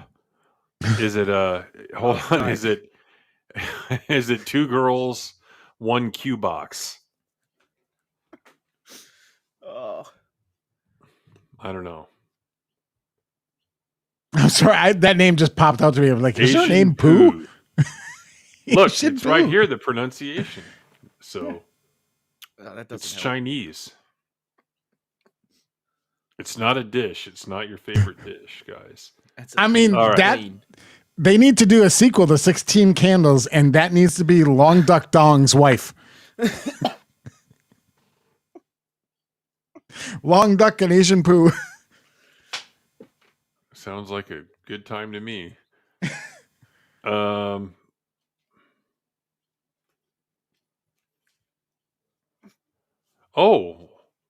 Richards was diagnosed with glioblastoma, an aggressive form of brain cancer, in mid-2023. Oh, look, she also got the Medal of Freedom. Like, apparently the Medal of Freedom is just like you're in the same party as the current president. Mm-hmm. Let's see. We've just got these things lying around. We've got to give them all out by the end of by the end of my reign. I just want the meme where it's like Obama giving himself one. Yeah. These things are just lying around. I am Hey King. I don't want to give Trump extra ones to hand out. Yeah. See, Wikipedia. Yeah, well, the Doge is going to like shut down the Medal of Freedom production budget. Yeah, they'll be 10 now. Maybe like, this is wasteful spending. We don't need these fucking freedom medals. Somebody needs to blow the whistle. What's happening in hot stuff? Remember that? The whistle for Asian hate. Blow your whistle. Yeah, that's right. I remember that time we did that on Indecent Behavior. Like every time Dale said something, I had a whistle on that screen. Here's the thing with Wikipedia. They'll leave out any controversy on leftists and stuff. There's got to be some out there. It ain't there, though. Yeah, it'll just be edited out by the number of moderators on there. I mean, yeah, let's see. There are people that literally, I mean, that's all they do. At 0126 UTC, so that was about 3-4 hours ago, something like that. Yeah. She's got the lopsided grin there at her medal ceremony. Yeah, horrible, just reprehensible. Let's start wars and let's award medals to people who like to carve out baby heads. Well, literally, the award is just like, you have the same political view as me award. Yeah. I mean, it just means absolutely nothing. Like, Medal of Freedom should be, reserved for significant accomplishments. Mm-hmm. And true, like, bravery. Right. True bravery, yeah. I mean, I think on January 20th, one of the first things that Trump needs to do is pardon Daniel Penny and then give him a Medal of Freedom for snuffing the life of that diseased rodent piece of shit on the subway in New York.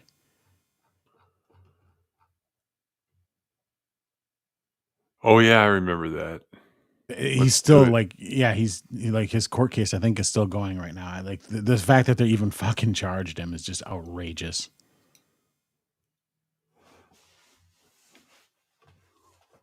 They'll change the law, Jack, and start making that. Yeah, they'll find a way. I was there on January 6th, and thus I was a combatant, so I get the Medal of Honor. All right, let's get into this. Obviously, Jack of all catches. Pardon those people as well. If they've served long enough. At least commute their sentences, if not pardon them. Yeah. Coming out of the closet in 2024. Not in 1924. All right. Let's talk about this because this topic is a lot more nuanced than people are thinking, right? So first we're actually going to take a look at Snopes, believe it or not, because they actually got this one right. Contrary to rumor, Pete Hegseth does not have Nazi tattoos. And they have a list of what the tattoos are and stuff.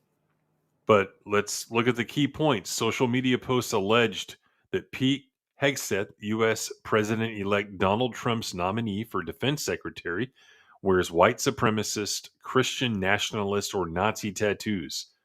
Number 2, Hegseth has about 12 tattoos on his right arm and chest, all but one of which, the exception is an indistinct symbol that appears to represent the numeral 7, are clear references to his military service and patriotism and to his Christian faith. Third, contrary to rumor, none of the tattoos is a swastika. There is no evidence that any of Hegseth's tattoos represent a sympathy for or commitment to white supremacist or Nazi views. Number 4, 2 of Hegseth's Christian-based tattoos use symbology that has become associated with but does not necessarily indicate adherence to Christian nationalist views. Historically, both tattoos have connections to the Crusades, a series of wars in which Christian armies sought to reclaim the Holy Land from Muslim rule in the 11th through 13th centuries. To liberate them from the slaughter of the Turks. Mm-hmm. Yeah, I'll get into that in a bit here. But look at all these idiots out there. You get all these idiots sharing this. It's not misinformation; it's disinformation. And then look at this. More stuff from how many years ago was that? He looks like a lot younger there. But Snopes actually lists out what the tattoos are. The words "we the people," oh yeah, highly racist. The year 1775 in Roman numerals. Anything in Roman numerals is automatically racist, guys. True. Automatically. A stylized American flag with its bottom stripe replaced by an AR-15 assault rifle. A ring of stars around his elbow, possibly a reference to the Betsy Ross flag. Gee, you think? White girl. No, I don't believe that. I think those ring of stars are actually a target, right? And the target means it's on black people. No, they're all his kills. It's a targeting. He's trying to co-opt the people's elbow. Yeah, there it is. Cultural appropriation. Mm-hmm. Let's see here. Teardrops. A pair of crossed muskets, which normally represents military service. Of course. And it's muskets because remember, that's the only weapon you're allowed to have according to the Second Amendment. Benjamin Franklin's Join or Die political cartoon, which I have a t-shirt of that I've worn on this very show before. And then the patch of the 187th Infantry Regiment, of which he was a member. And then there are two that Snopes couldn't find a good angle on, but it looks like a red number 7 in a style one might find when playing a slot machine. Let's see. Lucky sevens. Then the Christian tattoos. So one of them is, let's see if they have an actual picture here. It's a Latin phrase. What, Deus Voit? About God's will? Yeah. And that was, I think that was like the first crusade. I think that was like, the rallying cry from the papal. Shit. Yeah, the I don't care what producers in crusade John it's from, Wick. it's fine. The producers in John Wick probably spent less time debating his tattoos for that movie than they have in these like articles going over this guy's art or ink. Well, so what they're trying to do is be like, well, some weird group over here that has like 8 people, they co-opted a common phrase. Therefore, the phrase now is racist. And if you've ever uttered it or you have it on a t-shirt or whatever, now it's associated with whatever group we want to assign to it. So I have a mission for you, Proud Boys who are listening. I need your official slogan to be changed to "Diversity is our strength." Every white supremacist group, every racist group in America, please change your slogans. I want to see "Diversity is our strength," "Trans rights are human rights." I want all their slogans, and just co-opt them into your racist group, and then therefore we can assign their racism to all the people who have ever uttered that phrase, because that's how it works. Yeah. That's how it works now, right? Mm-hmm. Makes sense to me. So get on that, white supremacists out there. Just there's your marching orders. Diversity is our strength. Make it the new racist slogan. I'm just taking notes. Yeah. Dios, diversity is our strength. You know what Dios means in Spanish, right? No. Means God. Also, can all the racist groups out there adopt Che Guevara symbols and name into their slogans as well? Yeah. That would be great. Thank you. And then just use a picture Marx of, as well. Just use a picture of Andor instead. There you go. So then they go into the Christian tattoos, right? The most obvious one is the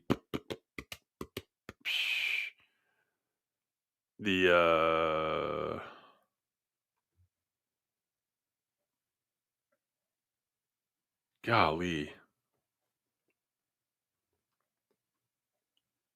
The way that they wrote this is garbage. Yeah, the Jerusalem cross, right?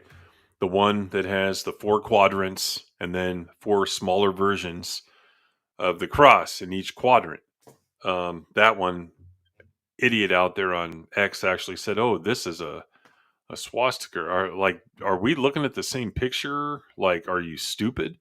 So that's one of the big ones, and that symbol associated with the Crusades. Do you want to know where the easiest spot to find a swastika is in America right now?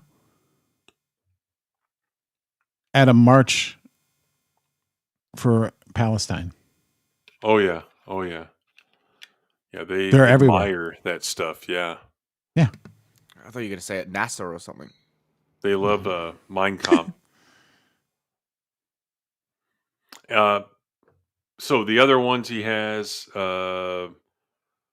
the Greek letters, to us it looks like X and P, and I think you've seen people with the little metal things they put on their bumper or whatever. That is Jesus Christ's name, right? So he has that. Let's see. He has a sword contained within a cross, tattooed, as Blake would say, on the inside of his forearm, associated with Matthew 10:34.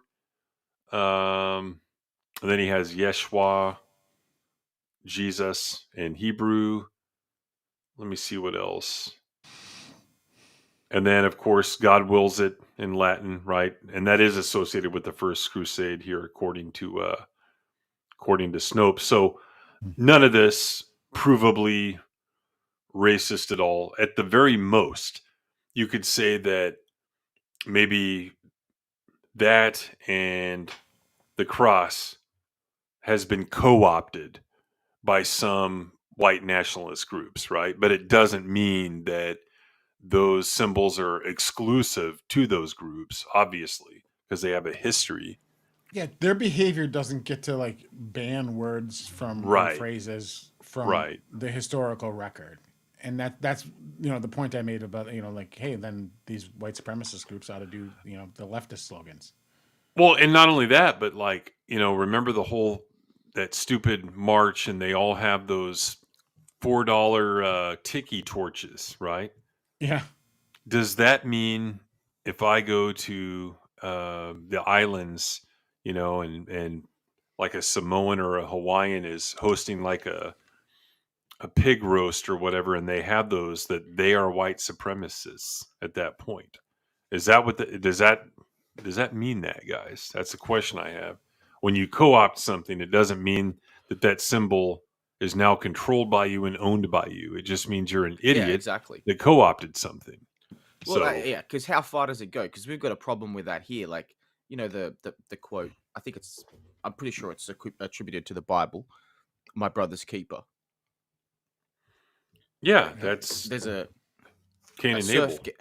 Yeah, there's a surf gang here, like the Bra Boys from Aruba Beach, and they all have the tattoos, my brother's keeper, because it was started sort of essentially by these brothers that kind of, the concept of my brother's keeper is been associated with gang activity across the globe, because it's just But the point is, like, if you have that tattoo, if you're a dude who's just out of state and you've got that tattooed on your body and you go to Aruba Beach, you're probably going to get beaten up or at least harassed.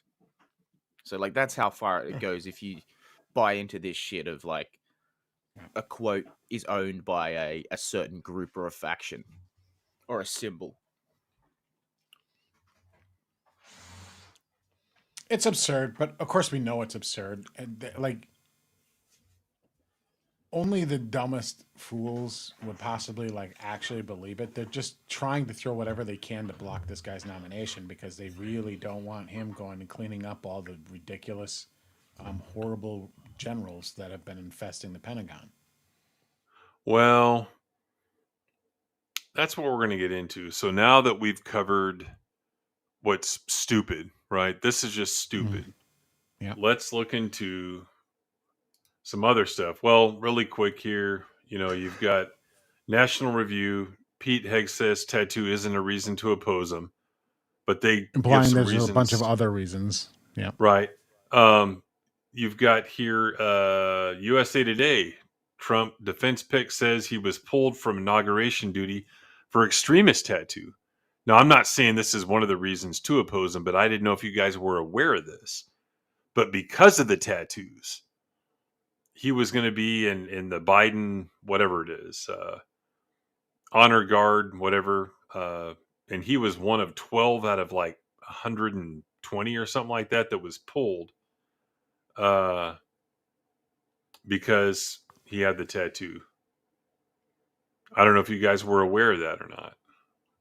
No, I mean, that doesn't mean anything to me, though. It's like, so a bunch of leftists in the Biden administration think the same as a bunch of leftists outside of the Biden administration on Twitter. Same thing. Same people. Yeah, it says his superiors deemed his tattoos to be connected to extremism. So what did they think? He was going to kill the president?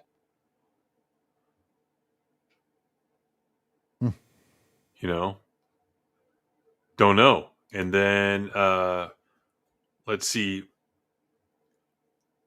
He was flagged by a fellow service member as possible insider threat. That tells you right there the state of the military over the last, 5 years, 6 years, something like that. Yet, what about that fucker? What was that, about 20 years ago, that shot up the base? Oh yeah, threw a grenade under a tent, right? Yeah, The Fort that Hood guy. massacre, right? Yeah, Fort Hood. That guy should have been sent to Guantanamo and tortured the rest of his life because he was an enemy combatant. He should have had Period. every one of his bones systematically broken, healed, and Yep. then rebroken Yep. Yep. He should until he have been died. stripped of his U.S. citizenship and tortured slowly. Mhm. Hassan. Yeah, you're right, Justin. Hassan. Gee, didn't see that one coming yet because somebody has a tattoo, again, as Blake would say. Up. Nope, we got to Well, pull him out of the this honor is guard. And yeah. this is the military under woke control. Under like this is basically your generals right now and the people running these military agencies are basically your HR slugs in your typical corporation, and it just creates an environment of tattletaling.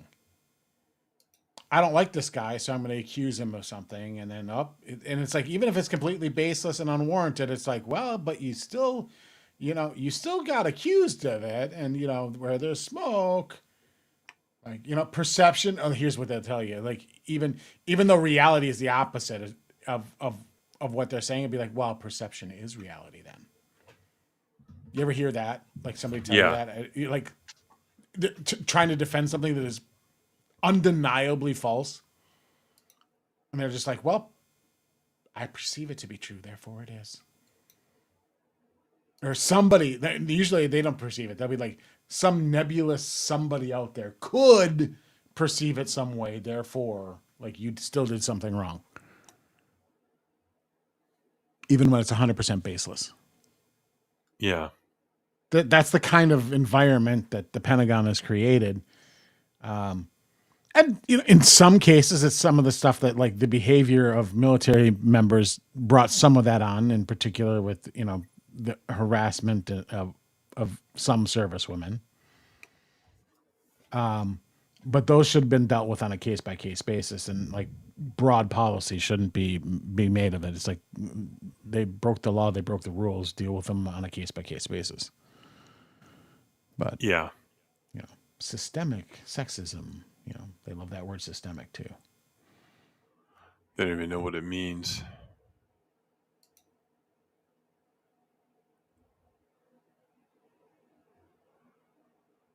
I can tell you that much.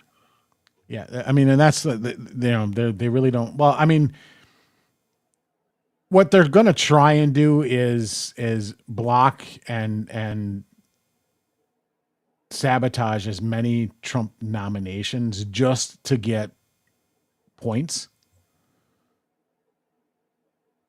And to be able to just say like, look at all these extremists he's nominating, and then we defeated him in a bipartisan way, and really the only one that should be defeated is Gates. But although I'm not a huge fan of Health and Human Services pick either, but like I don't think he's going to do any. I think the amount of damage he could do is a little bit limited. Gates, I think there's just too much good actual work that needs to be done that I don't think he's going to be capable of doing. But anyway, like they're just trying to notch wins to like subvert and ruin momentum for the administration. So they're going to grasp at straws and try and knock down every single nomination that Trump puts forward. Anyone that has any sign or any crack that they'll. Well, we'll keep going here, but before we get into the real stuff. Oh, don't say that, Pete. God damn it. What? I don't like this. It's anti-Christian. Yeah, that's where I'm going. So there you go. No, it's not. Victim, right? Yeah, that's disappointing. So this Richard Crow guy goes on and on, blah, blah, blah. And then J.D. Vance chimes in. They're attacking Pete Hegseth for having a Christian motto tattooed on his arm. This is disgusting anti-Christian bigotry from the AP, and the entire organization should be ashamed of itself. So he quotes him and says, "Amen, J.D. Vance. Anti-Christian bigotry in the media on full display. They can target me. I don't give a damn. But this type of targeting of Christians, conservatives, patriots, and everyday Americans will stop on day one at DJT's DOT, Donald J. Trump's Department of Defense. Yeah, I don't like this angle here because it's just like, well, the whole they're being hypocrites angle, right? They don't care. Do you think the AP is going, oh no, they caught us? They're just like, no, we don't care as long as we get the people talking about it and we get people saying Nazi and racist in the same sentence as Pete. That's the only purpose. Yeah. Is to keep repeating the two and to just say like, oh, look at them. They're being bigoted against Christians. Like, even if they are, and I don't think that's the case. I don't think it's because he's Christian. It's because he's conservative and because he's anti-woke is why they're targeting him. They're just grabbing whatever thing that they can swing against him and using it. But the idea is like, look at them. They're the racists. They're the discriminators. Like, they don't care. This argument has no sway with the AP. Zero people at the AP are going like, oh shit, Pete called us out. They don't care. No. And that's why like this thing is like, you make a statement to be like, this is ridiculous and baseless. And I call for the author of this article to resign and then just drop it. Yep. It's ludicrous, baseless, ridiculous, and this journalist shouldn't be working for the AP. And if this, and if you want to go to the extreme to be like, once you can't do it before his nomination, but as soon as he gets nominated and he gets confirmed, then he should just put out a press release saying like, any AP reporter, don't even bother showing up to my press conferences because I will never call on you as long as this person's employed. Yeah. In fact, you're not even going to get a press pass. Well, they probably can't legally bar him from getting the press pass, but they don't have to. They're not obligated to call on him or give any interviews. Freeze him out. Yeah, fight fire with fire. So that part happened, but let's actually get into the National Review article here. And who wrote this article? Jim Garrity. He's been writing for them for years. Yeah. I used to get an issue every single week. I've got a whole box of National Review from, let's say, 2002 to, 2008. I just got tired of...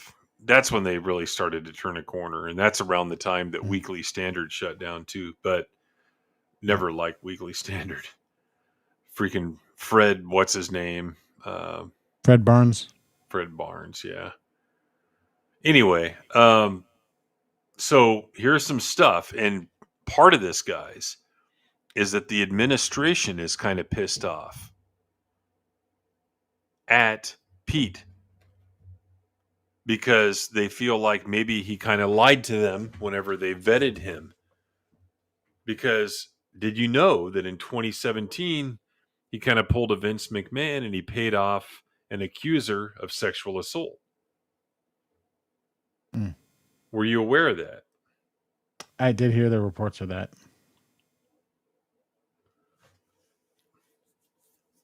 So what do you think of that? Well, do you think the fact that he told him if it doesn't disqualify the president?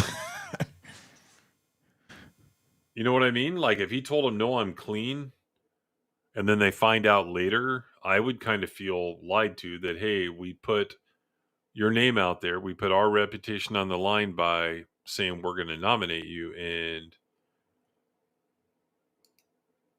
right. Like, but I mean, that's presuming that he didn't disclose that information. I mean, it's entirely possible that he did disclose the information and they are like, well, we don't believe there's anything to this. You just, a person of your stature, you just paid to make it go away. Let's read this. So this is them quoting the WSJ editorial board.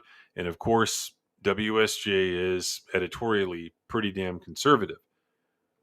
So far, President-elect Trump is standing by his choice of Pete Hegseth for defense or as defense secretary, despite the disclosure that Mr. Hegseth paid her in 2020 to settle an allegation of sexual assault in 2017. Press reports say that the accusation took Mr. Trump's transition team by surprise. Press reports. Yeah. Which might be a lesson about picking unvetted cabinet secretaries on a whim.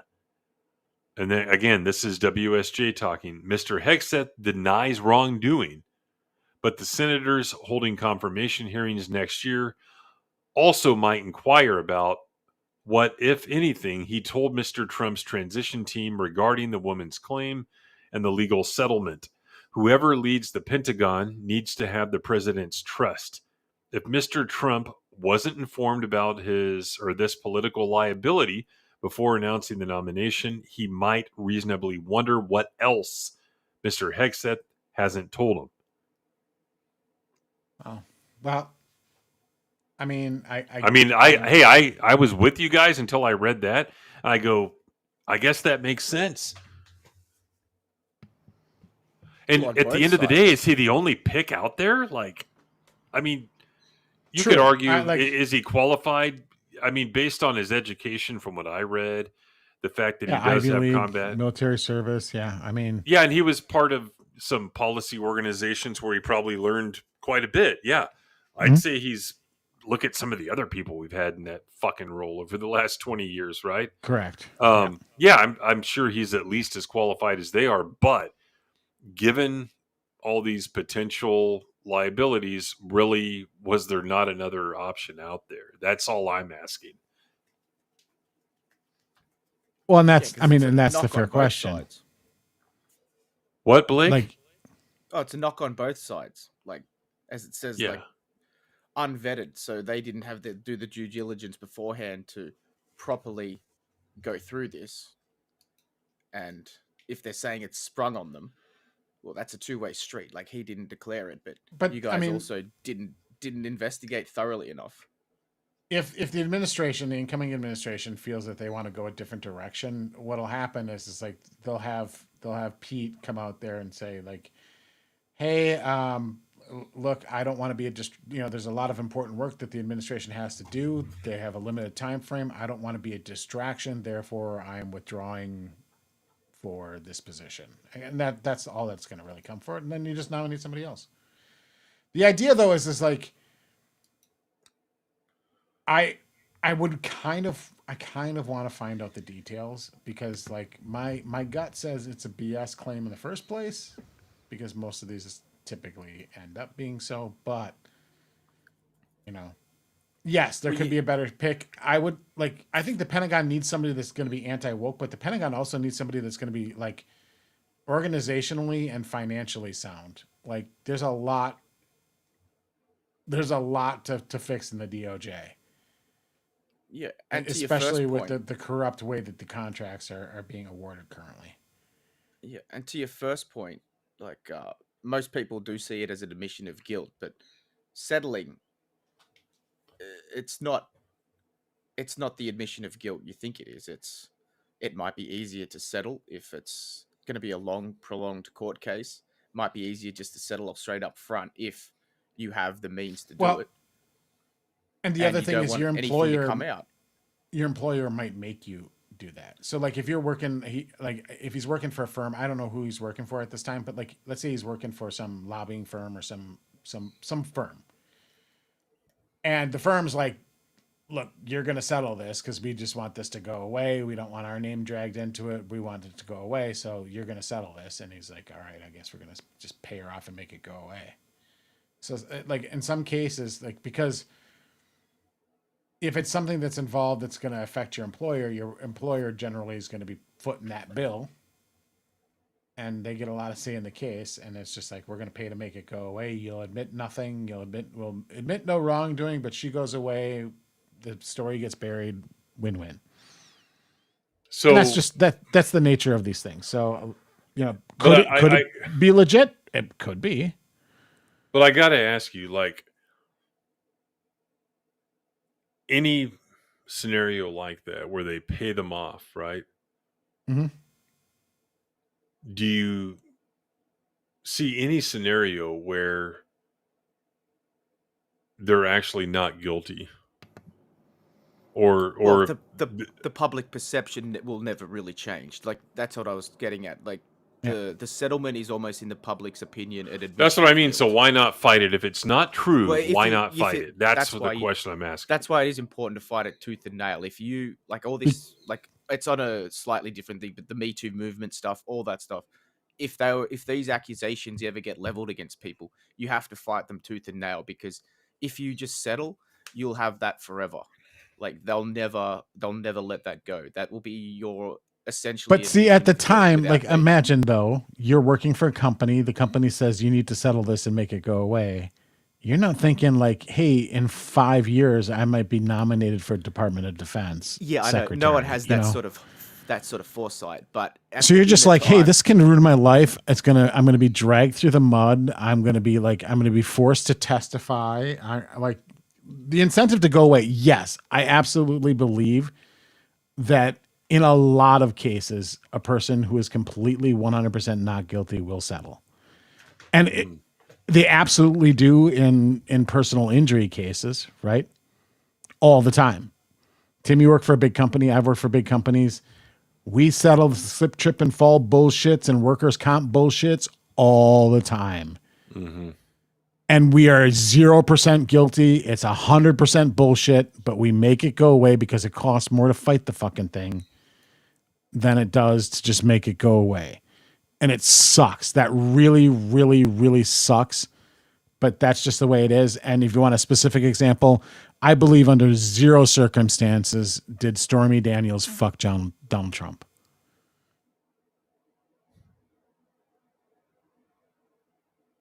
Gotcha. That cunt lies. Here's the thing, Joseph. Yeah, that I'm not asking if it's cheaper and if it makes sense why they did it. I'm saying why, if it's not true, why wouldn't you fight it? Yeah, it's cheaper, but again, to Blake's point, you're fighting that perception forever. Because the person paying your legal bills wants you to settle it. I mean, the short answer there. Like Tim, if you get accused of sexual harassment at work, your company's going to settle that thing, whether you scream up and down that you didn't do it. They're going to settle that fucking thing, and you're not going to be able to say boo. You know that, right? Like, if you get accused, they're going to fucking settle that and make that go away. They're not going to put you or the company at risk. They're going to settle that fucker. And you won't have a damn choice. No, it'll be Toby. Because the bitch is going to go after your company, not you. Right. And so you don't get to say. I guess that's a good point. It really sucks. It sucks for slip, trip, and falls bullshit. It sucks for these harassment cases. It sucks. But fighting lawsuits costs a fuck ton of money. And gets dragged out for years. It's just, in some cases, it's better to make it go away. Mm-hmm. And I wish there was a solution to that. And I don't know. Like, I think to some degree, like some, anti-slap legislation for the defamation cases, or, some sort of like loser pays system that helps deter some of it. But like, for the petty stuff, for the small stuff, like especially like you own a business and you pay your liability insurance, this. Like it's ridiculous, but your insurance company is going to make those slip, trips, and falls in front of your workplace. They're going to go. The insurance company gets to decide whether they're going to settle, not you. Mm-hmm. Because they're the ones that are on the hook. And they're the ones that are going to be exposed for more money if they end up going to trial and it goes south. And I mean, juries are stupid.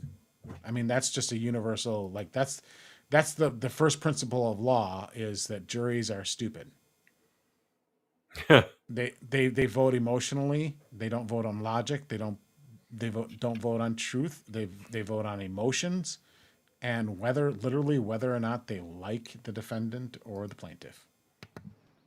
They need more Vulcans. So the last part do you of think this, Johnny Depp lost his case because of proving anything? No, the jury just fucking couldn't stand Amber Heard because nobody can stand Amber Heard. Sorry. that's true, yeah. The last part of this is that, calling his qualification into question, that, hey, he's never managed something this big, blah, blah, blah, this and that. They failed all these audits. And it's like, well, thanks for making the case that if people that did have experience failed audits and couldn't manage all the bureaucracy, maybe someone from the outside with no experience can come in with a fresh perspective and actually clean it up. Literally, there's 2 major wars going on in the world, and literally our current defense secretary went AWOL. Yep. For days. Nobody knew where he was, allegedly. I'm sorry, this guy isn't qualified. Well, okay, what's Pete Buttfucker's qualifications to run Department of Transportation? He's a mayor. He rides dick. He was a mayor of a small town, and he sucks dick. He likes driving those stick shifts. And then he got the position and then immediately went on paternity leave for adopted children. You mean his husband didn't have a baby? Yeah, because I know this may come as a shocker to a lot of people out there, but because men can't have babies. No, Junior's a documentary. And so they had to... They adopted it, but they needed to take that time off so they could recover from the rigors and trauma of physical giving birth. Oh wait, they didn't.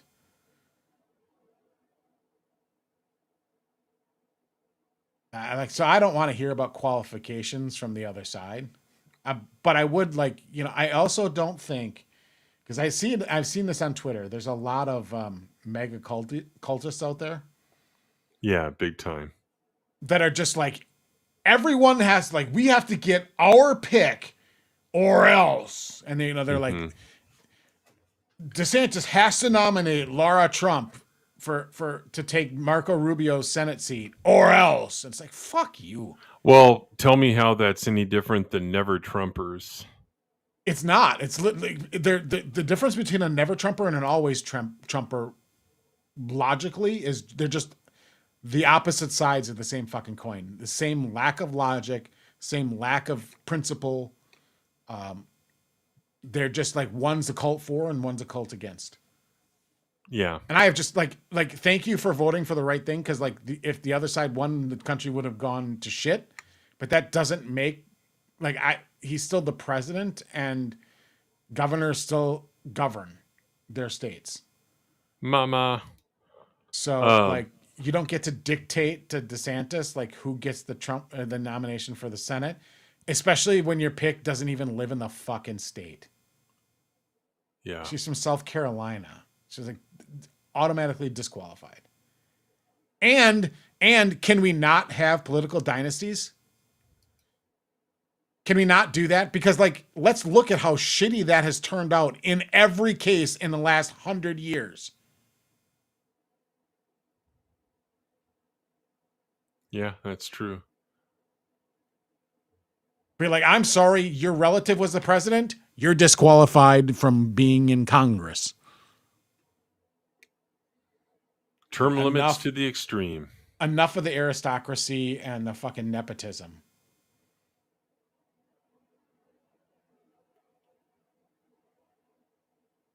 All right, we wanted to talk about this a couple of weeks ago, but we didn't have time. And I don't want to talk about it for a long time, but it's kind of the border and illegal immigration. So I want to tell you this idea.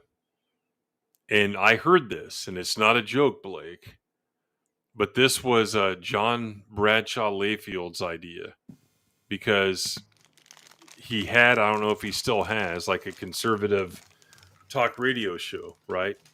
And Well, he's had some interesting border ideas over the years. JBL. yeah, I can't play that again because I got within 2 hours I got a freaking claim and a block against it. Triple H will find you. Yeah, they're the best at finding that shit. But anyway, I was listening to his radio show. He had some guy on there that was like, you know, former border patrol, whatever. And this is a long time ago, like 15 years ago. So here was the idea.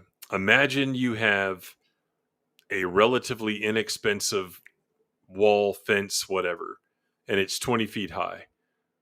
So imagine somebody finds a way to climb it, cut a hole in it, whatever. Well, about, I don't know, half a mile away, you have another identical fence. When the first one is breached, right? Guard towers that are spaced, I don't know how much apart, like a mile, half a mile apart, you have a high-speed off-terrain vehicle. By the time the individuals get to the second fence, and don't forget they've got to get through that one, they can't just walk through it, the high-speed vehicle's able to intercept them. Is this some sort of AI-powered drone, or is this manned? Yeah, it's manned. So you'd have guard towers spaced out to the point where how long would it take a person on foot to get whatever it is, a half a mile, and then they're stuck at the second one as they have to cut through it or climb it or whatever. Well, the thing takes off. So time, like how much personnel would you need to man these guard towers that are equipped with the high speed off terrain vehicle? And then here's the thing: if you were to catch them right before they get to the second fence, what do you do with them? Are you actually going to have the power to engage with them if they try to resist? That's the second question. But I thought that was a good idea of just, I'm going to build a wall. Well, there are ways around walls and under walls and over walls and through walls. Why can't we hear Greg? Because I muted, because I stepped away for a second. Too much manpower, sir. Like I like where you're going, but I'm gonna go with infrared detecting automated CWIS gun turrets.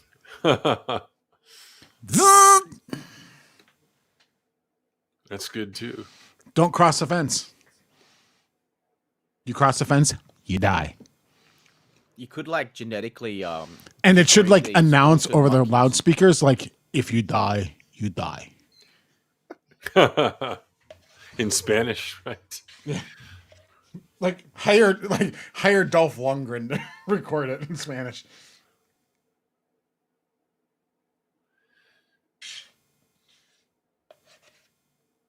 Si tu muerte, tu muerte. No, on the border, there's like some simple things that you need to do. One, get rid of the entire asylum system and revamp it. Make it so that the administrative state has very little power to work around it. It needs to be ironclad. If a person comes into the United States not at a port of entry, they get removed without trial, without hearing, regardless of any asylum. They cannot claim asylum. They are DNA tested. And any would-be citizen for the next 300 years, if they test that they're a relative of that person, doesn't get in. Not only will you never, by law, become a citizen, for 300 years, your descendants shall not either. Don't cross. Period.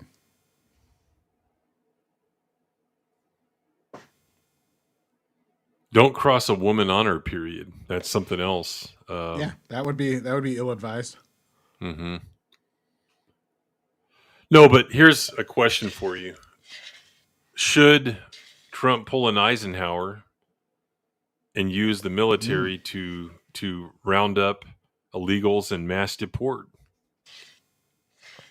That's an iffy one. I think it would be effective. It would do the job. Okay. Let me rephrase that. Should Trump coordinate with governors to use the National Guard to round up illegals and deport them? There you go. Now you're getting around the legal issues there. So I like that better. Yeah. Or should they take volunteers? Or No, both. I They're think- not mutually exclusive. I think the United States should do a full scale border incursion and clear a 20-mile no-go zone that the military occupies that isn't officially United States territory. Nothing crosses. Is this north and south along the Mexican and Canada border? No, we invade all the way through Canada. Yeah, just all the way. You know up to what the we top. could call that? All the way right? through. We could call it the DMZ. Yeah, there you go. The D-Mexican. The D-Mexican zone. Oh, man. It doesn't Don't like forget- whatever. Like it can. You could honestly make it could be 1 mile. It wouldn't matter. I mean, you displace entire cities along the border, but you gotta break. You gotta break a few eggs to make an omelet. And don't forget that General Patton was down there on the border. Kidding, of course. I wasn't alive to see that, so I would not be able to remember it. Awesome stuff. Dave was probably there. Yeah. Highly likely. No, Dave. Unfortunately, if I'm not mistaken, you're from Illinois, so you probably smelt it too. Like last summer, you definitely the stink of Canada infested the United States all summer long because their gross incompetence at forestry management and putting out fires caused a perpetual haze of forest fire smoke in the northern United States. Which is, in my opinion, a justification for a war declaration. Mm-hmm.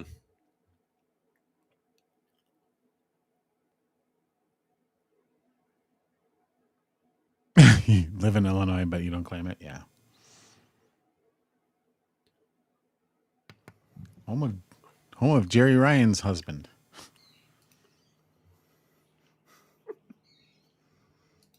Annex the hat and anything south of the border to Panama. No, I say I say we form the axis of power with Milan from Argentina. Got it. Let's just go full fascist. Clean up your forest. See, now people listening to this are going to be like, see, they're fascists. Be like, yep, okay, we're being totally serious. Yeah. Well, humor doesn't travel from side to side. No, it clearly does not. Well, guys, it's time to space someone for the night. Why don't you go first, Greg? Of all the William stuff Shatner. we've talked about, and well, that was quick. I hate to do it, buddy. I even went to see you live about a year and a half ago, but you got to go. Sorry, you're done. Blake?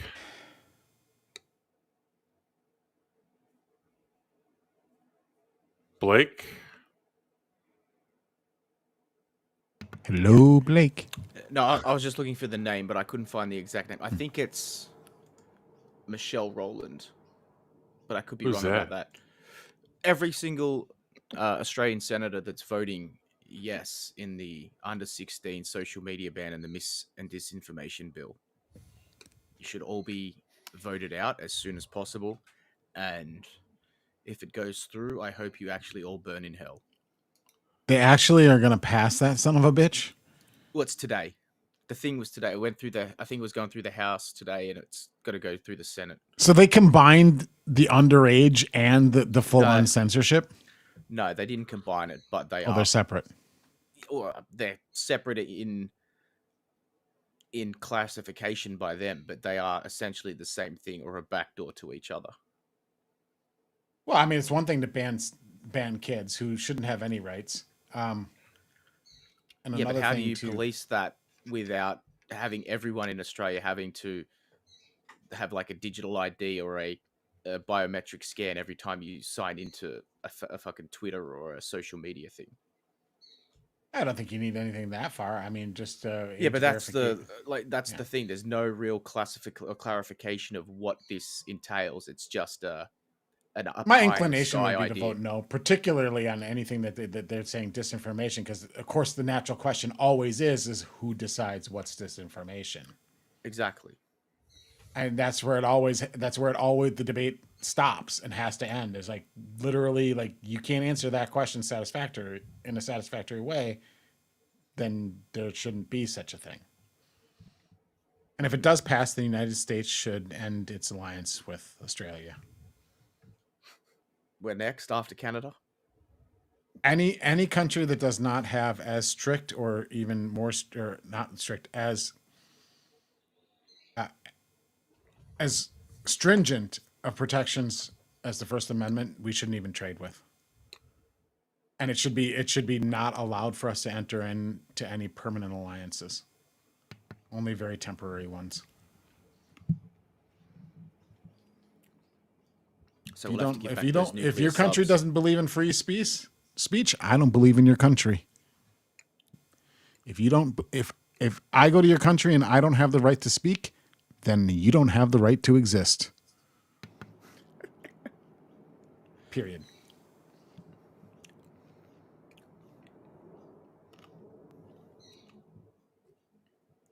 Yeah.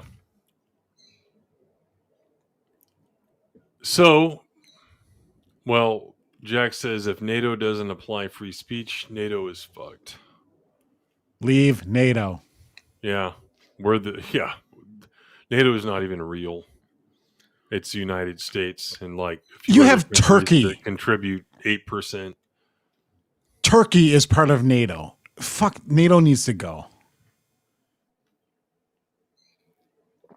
Don't you need hey, ho, ho, NATO needs to go. Mm-hmm.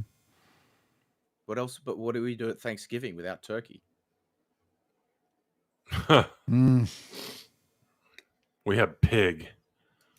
We actually have turkeys running around the city in where I live. So like I have to watch for turkeys crossing the street on my way to work or on my way to the gym. So do they use the crossing? Do they use the turkey crossing? No, they're really remarkably stupid birds. But at least they're not geese. That's all I'll say about them. But yeah, there's like several times where Canadian it's like, Canadian geese are the worst. Another legitimate cause to invade or justification to declare war on Canada. Canadian geese. All right, so there's blue. All right. I just got spaced. Are you ready for mine? Anyone and everyone that had anything to do with, excused, or didn't punish the performance of Netflix last Friday night. Inexcusable. Period, point blank. And hey, you could make the argument that, hey, the event itself, whatever, fuck the event itself. I'm talking about when you're paying for a service and you knew that caliber of event was coming on and you didn't test and make sure that it could handle the potential traffic that they surely knew was coming, then fuck you. You don't deserve to be a CEO, a CTO, or even like one of their tech people. I heard their servers had a Windows update. CrowdStrike. I was so pissed off. I just went in to watch Cobra Kai, the new season, and it, just crashed. Hey, there you go, Greg. Fuck gay karate. But did it freeze also you fuck on that Tyson's fight ass? and fuck that dumb piece of shit YouTube.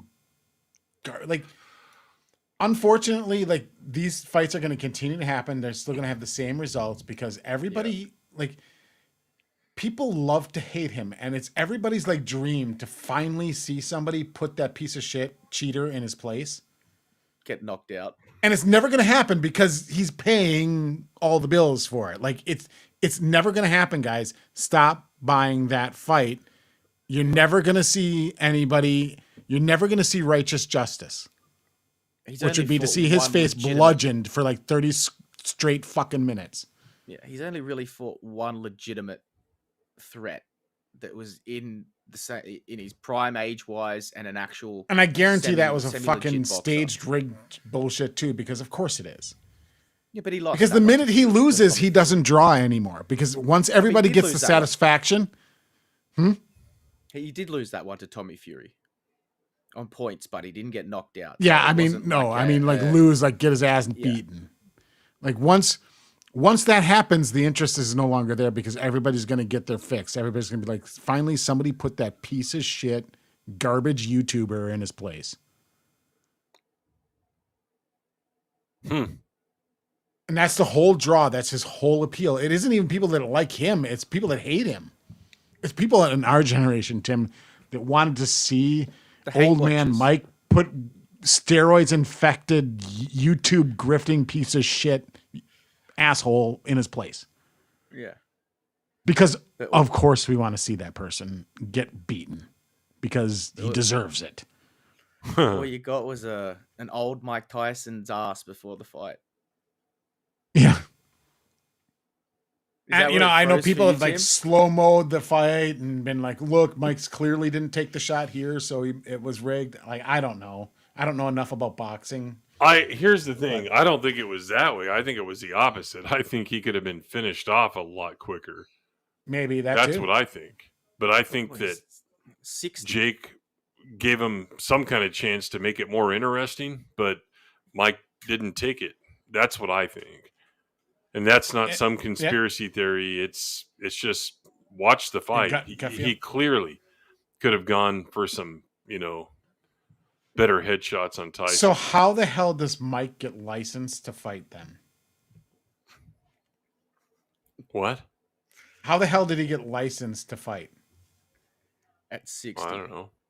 At 60 years old and clearly like not physically capable. Mm-hmm. Like from the get-go. Like he was wobbly from the start. Move. He could barely move for a lot of it.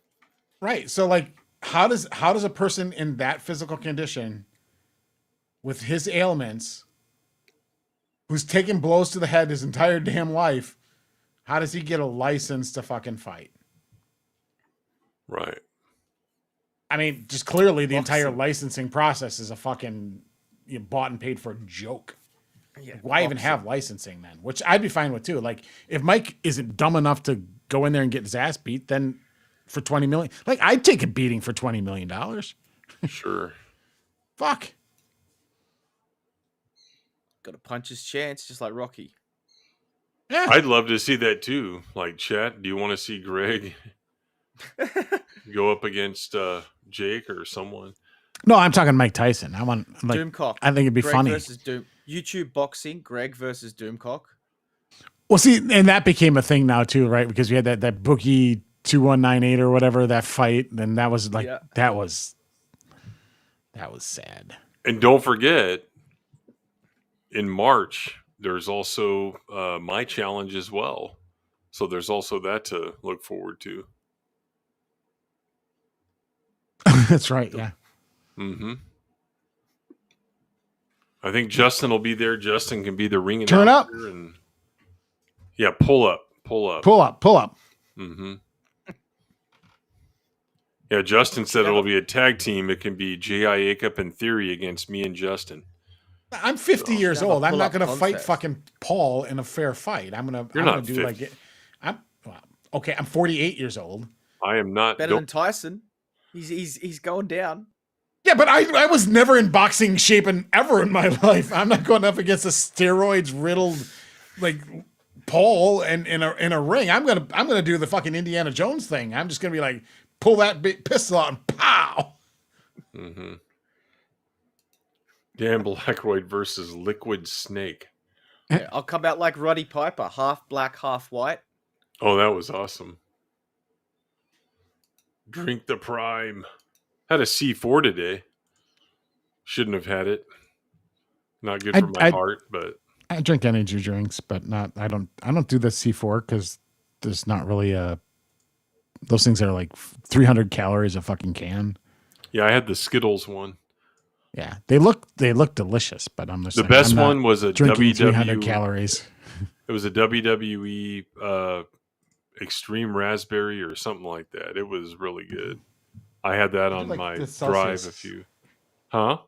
Celsius is not a bad energy drink. I didn't like it. It's like a girly liquor drink to me, like one of those seltzers. Blech. It is carbonated. I guess if like anything carbonated equals girly drink. Okay. This is the person who drank a Skittles drink. Well, speaking of girlies.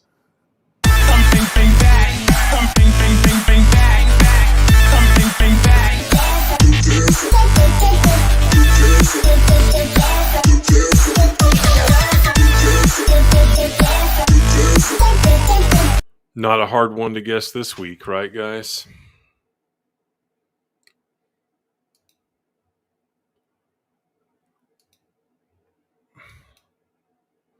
She was great. Who's that? That's the Ring Girl. She stole the show from the night. Mm-hmm. Oh, very shiny.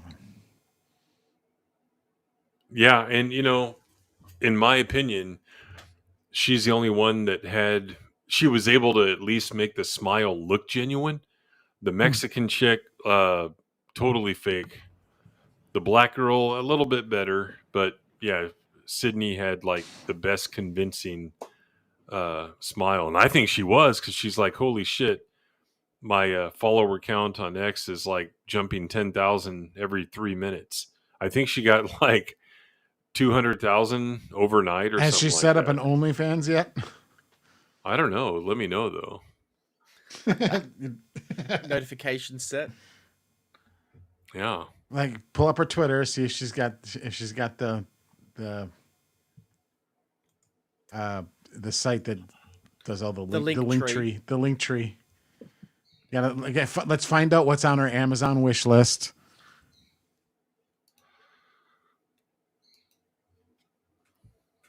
Does she sell soiled panties? Well, no, it's not Japan. Yeah, the high didn't last that long, Jack. Empire's ass. Yeah, his wife, Justin's wife, drinks Celsius. So I tried one. Someone said, "Hey," I said, "Hey, I have a drive. What should I drink?" They said, "Try some Celsius." I'm like, "Okay," and I'm like, "Nah, not good enough." Dude, Celsius has 200 milligrams of caffeine per can. That's pretty high. Mm-hmm. No, I like the C4. It's good.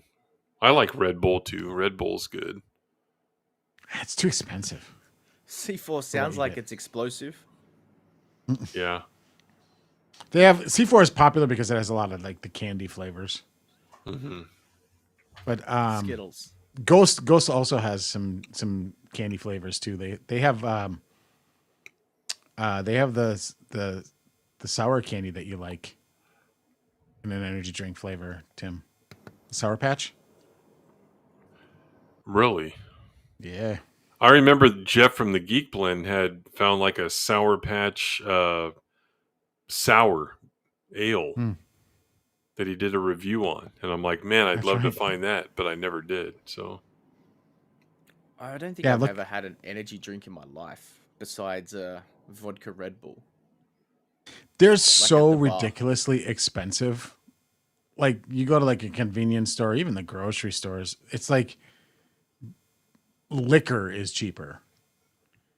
Yeah. Be like, you go to like a gas station, all right, and you buy like a C4, it's gonna be like $5, and you get like a 40 of beer for like 3 something. Yeah, like if we didn't have the tax, it's basically the same price. I only drink the energy drinks on the way to the gym to get my I only do it if And I'm on a trip usually, but today I had to drink one because I am fucking tired this week, and I knew we were going to stream, and I had And a I do death that wish before the- earlier too. So, Yeah. And I do that before going to the gym Got because these like names. what They Death have, Wish like- is a coffee brand. Yeah, I know. But just these names they come up with. well, there's a drink called Liquid Death. It's pretty. I popular. heard about that. Yeah, it's a water. Yeah, it's stupid. But anyway, like I'll take the energy drinks on the way to the gym because you can get like the powders or whatever to like the pre-workout drinks, which are basically like 99% of what's in them is just caffeine and for way too much money. And it's just like, well, I just might as well just drink an energy drink, like get the same effect. It's just caffeine. But yeah, I'll have 400 milligrams of caffeine before or on the way to the gym. Right. That gets me through an hour and a half of working out. Yeah.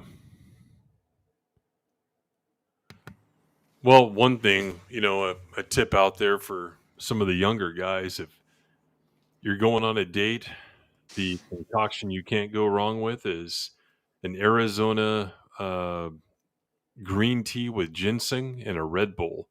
And that'll get you ready for later on in the night. I can tell you that much. Anything with ginseng. Huh? Anything with ginseng. That's Yeah. one of its main. I just take the little blue pill. Yeah, sometimes the card pill.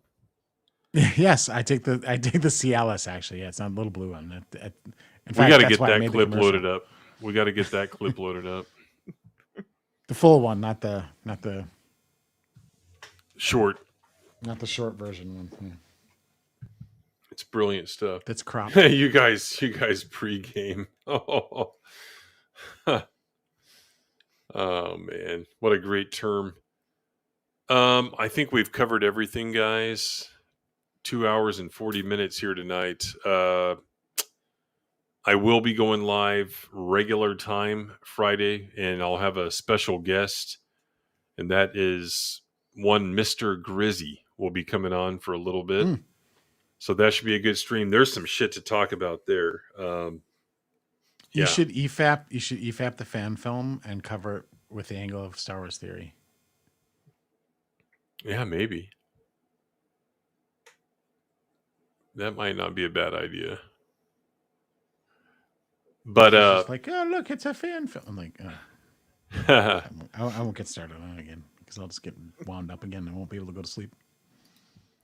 I was going to load up more videos over the weekend, but I wound up having to do some chores I didn't expect to do, but lore video this morning. And then, of course, I'm now a source for Star Wars Theory. He cites United Spacers Alliance. So that's Top pretty contributor. awesome. Yeah, Top I'm one of contributor to the channel. I'm one of the Ghost Riders, right? I'm Yeah. one of the Ghost Riders. Yeah. Tim, you're acquiring or earning like quite the resume of YouTubers that cite your stuff. I mean, to show the clip, they're like open airlock policy. Like, Yeah. Let's show Jeremy Hambley. Shout out to Tim. Hambley. Shout out. The quartering. Didn't he do one? Yeah, but he was just reading a Bounding Into Comics article. Yeah, that had your name in it. Yeah, but the way that he said it, I know. it was pretty With clear. authority. Yep. Um, But then, yeah, you have Razor Fist, the open airlock policy. Weird how it's open airlock policy. Can we do like in one extra spacing just for him? Can we space Carrie Lake? Yeah, no kidding. Can we not run Carrie Lake, Arizona again, please? Like, give up on her. She's like did like 8 points worse than Trump.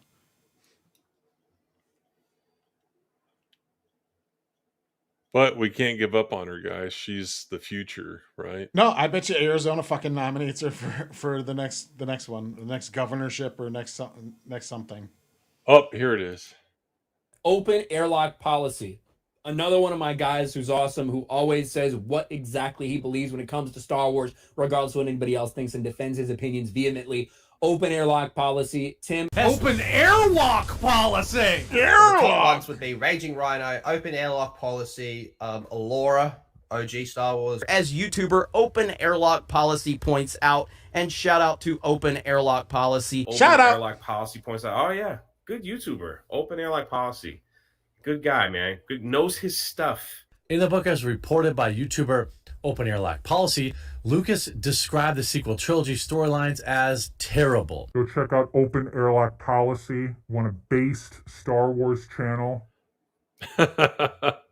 See, I would just like to point out there, like, the majority of those people, like, they were like, oh, look, good guy. Like, you've spoken 0 words with him. Like, right. Like, ever. And he's talking, like, that's how worthless a shout out from some of these YouTubers are. Because they'll be like, oh, yeah, I know him. Good guy. He knows his stuff. And it's like, never interacted with him, like, ever. Right. And it's just like, you don't know shit. Like, you've probably never watched anything he's ever done. Like, you don't know him personally, like, at all. Like, whatever, dude. Fake, phony, liar. Well, that's actually going to come up on Friday. So, based on that stuff you may or may not have seen in some of the chats. So, today I haven't gone through I haven't gone through the alliance yet. So. Oh, I made some great memes of Dave. I love it when you fill the chat up with that. It's great stuff. Great stuff. Yes. I'm like, I'm so glad I've that group, because like it's great when my phone beeps and it's just like, oh, it's that chat group is like 99% something. Yeah. It's great though. It's good to be part of an alliance. Many alliances. True. Jim is fighting for the alliance every day to protect us. Well, I mean, when he's not, researching solar flares. Yeah, well, that's important too. He's protecting us from the outward threats and the inward threats. And I will continue to monitor the Earth's growth. Growth? Yeah. Yeah, Earth is expanding. Really? The mass of Earth has increased by what amount? Oh, it's inches each day, Greg. You've got to inches come on one of a these day. You've got to come on one of these BTM streams with us, and where we'll go through the growing Earth theories with you. Inches a day. That's impressive. Yeah. Guys, we have breaking news here. 10 minutes ago, Ethan Van Sciver has forgiven Eric July.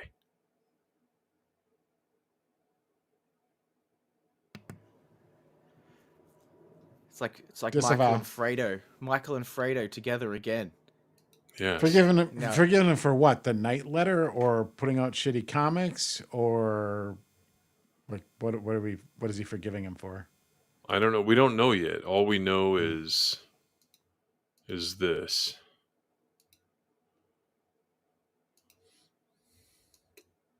This is all we know. I forgive Eric July. Well, that's the heart. That's the size of the heart that man has, Ethan Van Sciver. Mm-hmm. He's full of forgiveness. Well, it's good because that makes the comic books Isom and all the other stuff. That makes them good. Mm-hmm. No. I'm sure everybody now who's like buying into all that garbage is going to actually start talking about the plots and the characters instead of just the business and Ethan. Mm-hmm. Well, he's got some great suggestions for book ideas for the Ripperverse, Ethan. Oh, I guess I'm behind on the streams. Yeah, I'll try and find it. Are we just gonna do more animal mans? Can we do like whale man or? Well,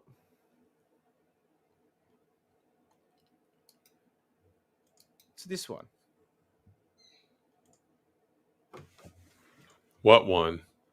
I'm just sharing it now.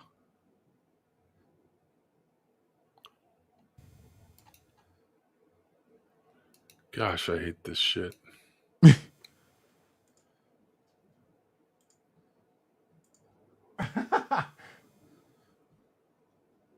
Oh, that, yeah.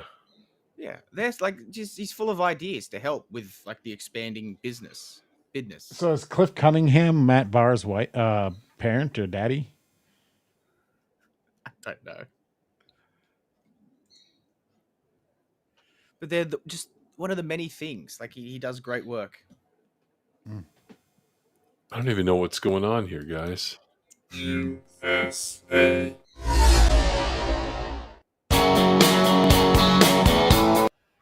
Now we're New stream. Welcome everybody to. Okay. We've covered all the bases today. Huh? We've covered all the bases today. You should just change the thumbnail to like the cross. Yeah, you've like done that red. guy's tattoo. You've done ring into focus. We did Yeah. off the tracks. We did. Obviously, grounds of expediency. Yeah, We but did you should faux change show. it. Yeah, but you should change it. Did like you? that I missed. guy- Did I miss faux show? Yeah, remember the Hope Man? Oh yeah. The Hope Man said, "Can I have another hit?" Yeah, so you got to set up the thumbnail now. It's the guy's cross, that Pete guy, with the 4 quadrants, and then in each quadrant of the cross, you do the different thumbnails Yeah. for each show. Spin the wheel, make a deal. The open airlock variety hours. Yes, Tim's he's gonna be sad he didn't think of that name, and he's gonna need to. Well, make he a won't stinger use it for now because now. he didn't come up with it. Yeah, but he's gonna need to make a stinger for it, an opening intro.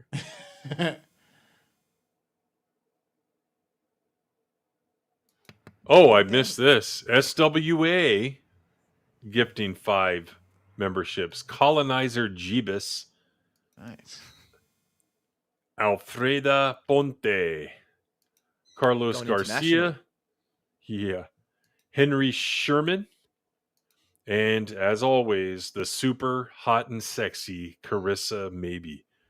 Thank you very much, SWA, for the 5 gifted memberships. Not we got to play be confused with Carissa Sure Thing. Yeah. Just call me maybe. We got to play something political for that. Here's a new one. I don't know what to do. I can't make decisions. I'm a president. Let's see, what else do we have here? Third We can't best play Star the Wars JBL one. What? Third best Star Wars movie.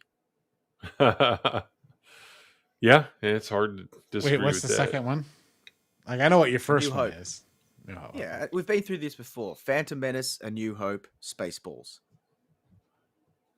Okay, We haven't done- Where's Galaxy Quest on the Star Well, Trek? that's Star movies? Trek. Yeah, that's for me.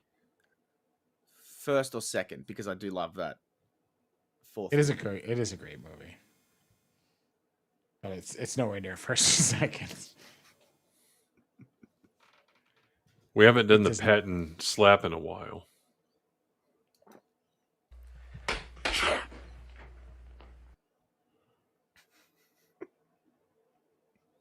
Were you We don't watching allow this- PTSD in my fucking army. Were you watching? I think it was an EVS stream where he had like his panel was watching a video of people's reacting to the drill sergeant in Full Metal Jacket. That was good stuff. That was funny. And I've watched most of those reactions like in full. That's what I was saying before. And Eh. I like to watch movie reactions because of things like that, where you go to those specific scenes and you find out like what And the people are like, modern "Whoa." audience, how they freak out. Yeah. Some handle it really well. Some, go Some with it. crack up. They're like, that's funny because of course it is Yeah. funny. Yeah, And but they're some like, of "Oh, them that's you mean." can't help but think they are completely molded and shaped by their surroundings now. Yeah. But yeah, that was a great little part of that stream. Yeah, it was just their reacting, and then his panel reacting to them reacting. That was funny. I thought, well, like, that's a fun segment. That's funny. Yeah, some people do, like, there's some little like compilations like that people put up of like the full retard scene in Tropic Thunder. Like, those sort of ones, and then you offensive get, like, movie moments. Yeah, and you get all the different clip reactions. It's pretty good. I'd like to see one for like Showgirls. Oh, that one, I don't think you can't really get that People one. reacting. Yeah, you'd have to blur it out, but like, there's a lot of blurring. You have to blur out the entire like shot of Elizabeth Berkley. But I remember that. You just see bits splash, your water splashing. That's it. That's the only thing you can see in the scene. Well, I mean, to be fair, she was like riding his chest in that scene. It was like the intimacy coordinator probably never worked on another film again. Didn't exist. It didn't exist. Remember that Mad TV had this skit one time, and it was like when Sopranos makes it to syndication. And do you ever see that skit? Mm-mm. And it was like literally skipping everything because you can't even follow the story because it was like it was Tony and what's his wife's name? Trudy or whatever, really some Jersey bitch name, and they're in the kitchen and he opens the fridge and he's like, "Where's the gabagoo? Where's the?" And it's like clip, clip, clip, and like you couldn't even tell what was being said because they had to keep on doing that. But here's a similar one. The Shield actually was in syndication, and I was flipping channels. I think it was like on the CW or something, or at least my affiliate, right? I'm flipping it, and there it is, and I go, I know this episode, and it was almost unrecognizable. And what they did was they would zoom in on stuff. Oh God! Like those old horrible like pan and scan versions of like TV movies when they put them on TVs. Like, like you could tell, like it was just awkward how the camera moved because they were panning over. Like Ghostbusters. Ghostbusters, the first Ghostbusters movie, the pan and scan version of that is some of the worst pan and scan editing like ever made. Like it's just it's bad. But because they had to, because they didn't frame the shot in a way that you could trim it down because you needed to see this over here and this over here, so they had to literally just pan the camera over it. It looked like it was done with like the worst free video editor you can find online for your like phone. I think I've got the TV version because I've got the collector box set with all the new like extra footage and stuff from the first movie. I think the TV version's on there. Well, it's funny because TV versions can be interesting. Like you watch the TV version of Superman too, the ending is very different. Yeah.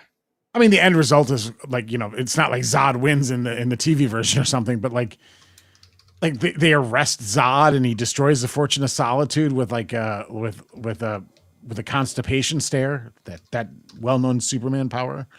It was a weird ending for TV, and it's just like no, like I don't think like Zod in human form being thrown into a chasm into like freezing cold water. I don't think they just like the police like rushed up to the middle of the North Pole and fished him out of the water. Yeah, the Metropolis but okay, police. Sure.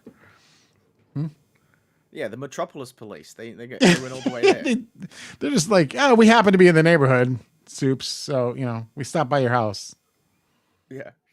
That like up until 20 minutes ago, nobody knew where it was. Yeah. Other than Lex Luthor. All right, we got to dip out, guys. So, Yippee-ki-yay, Mr. Falcon. That was a great edit. Yeah. See you guys next week, and we'll see you Friday night for the spacing. See ya. What? But right. We don't serve their kind here. That was the wrong one. We still don't serve their kind here.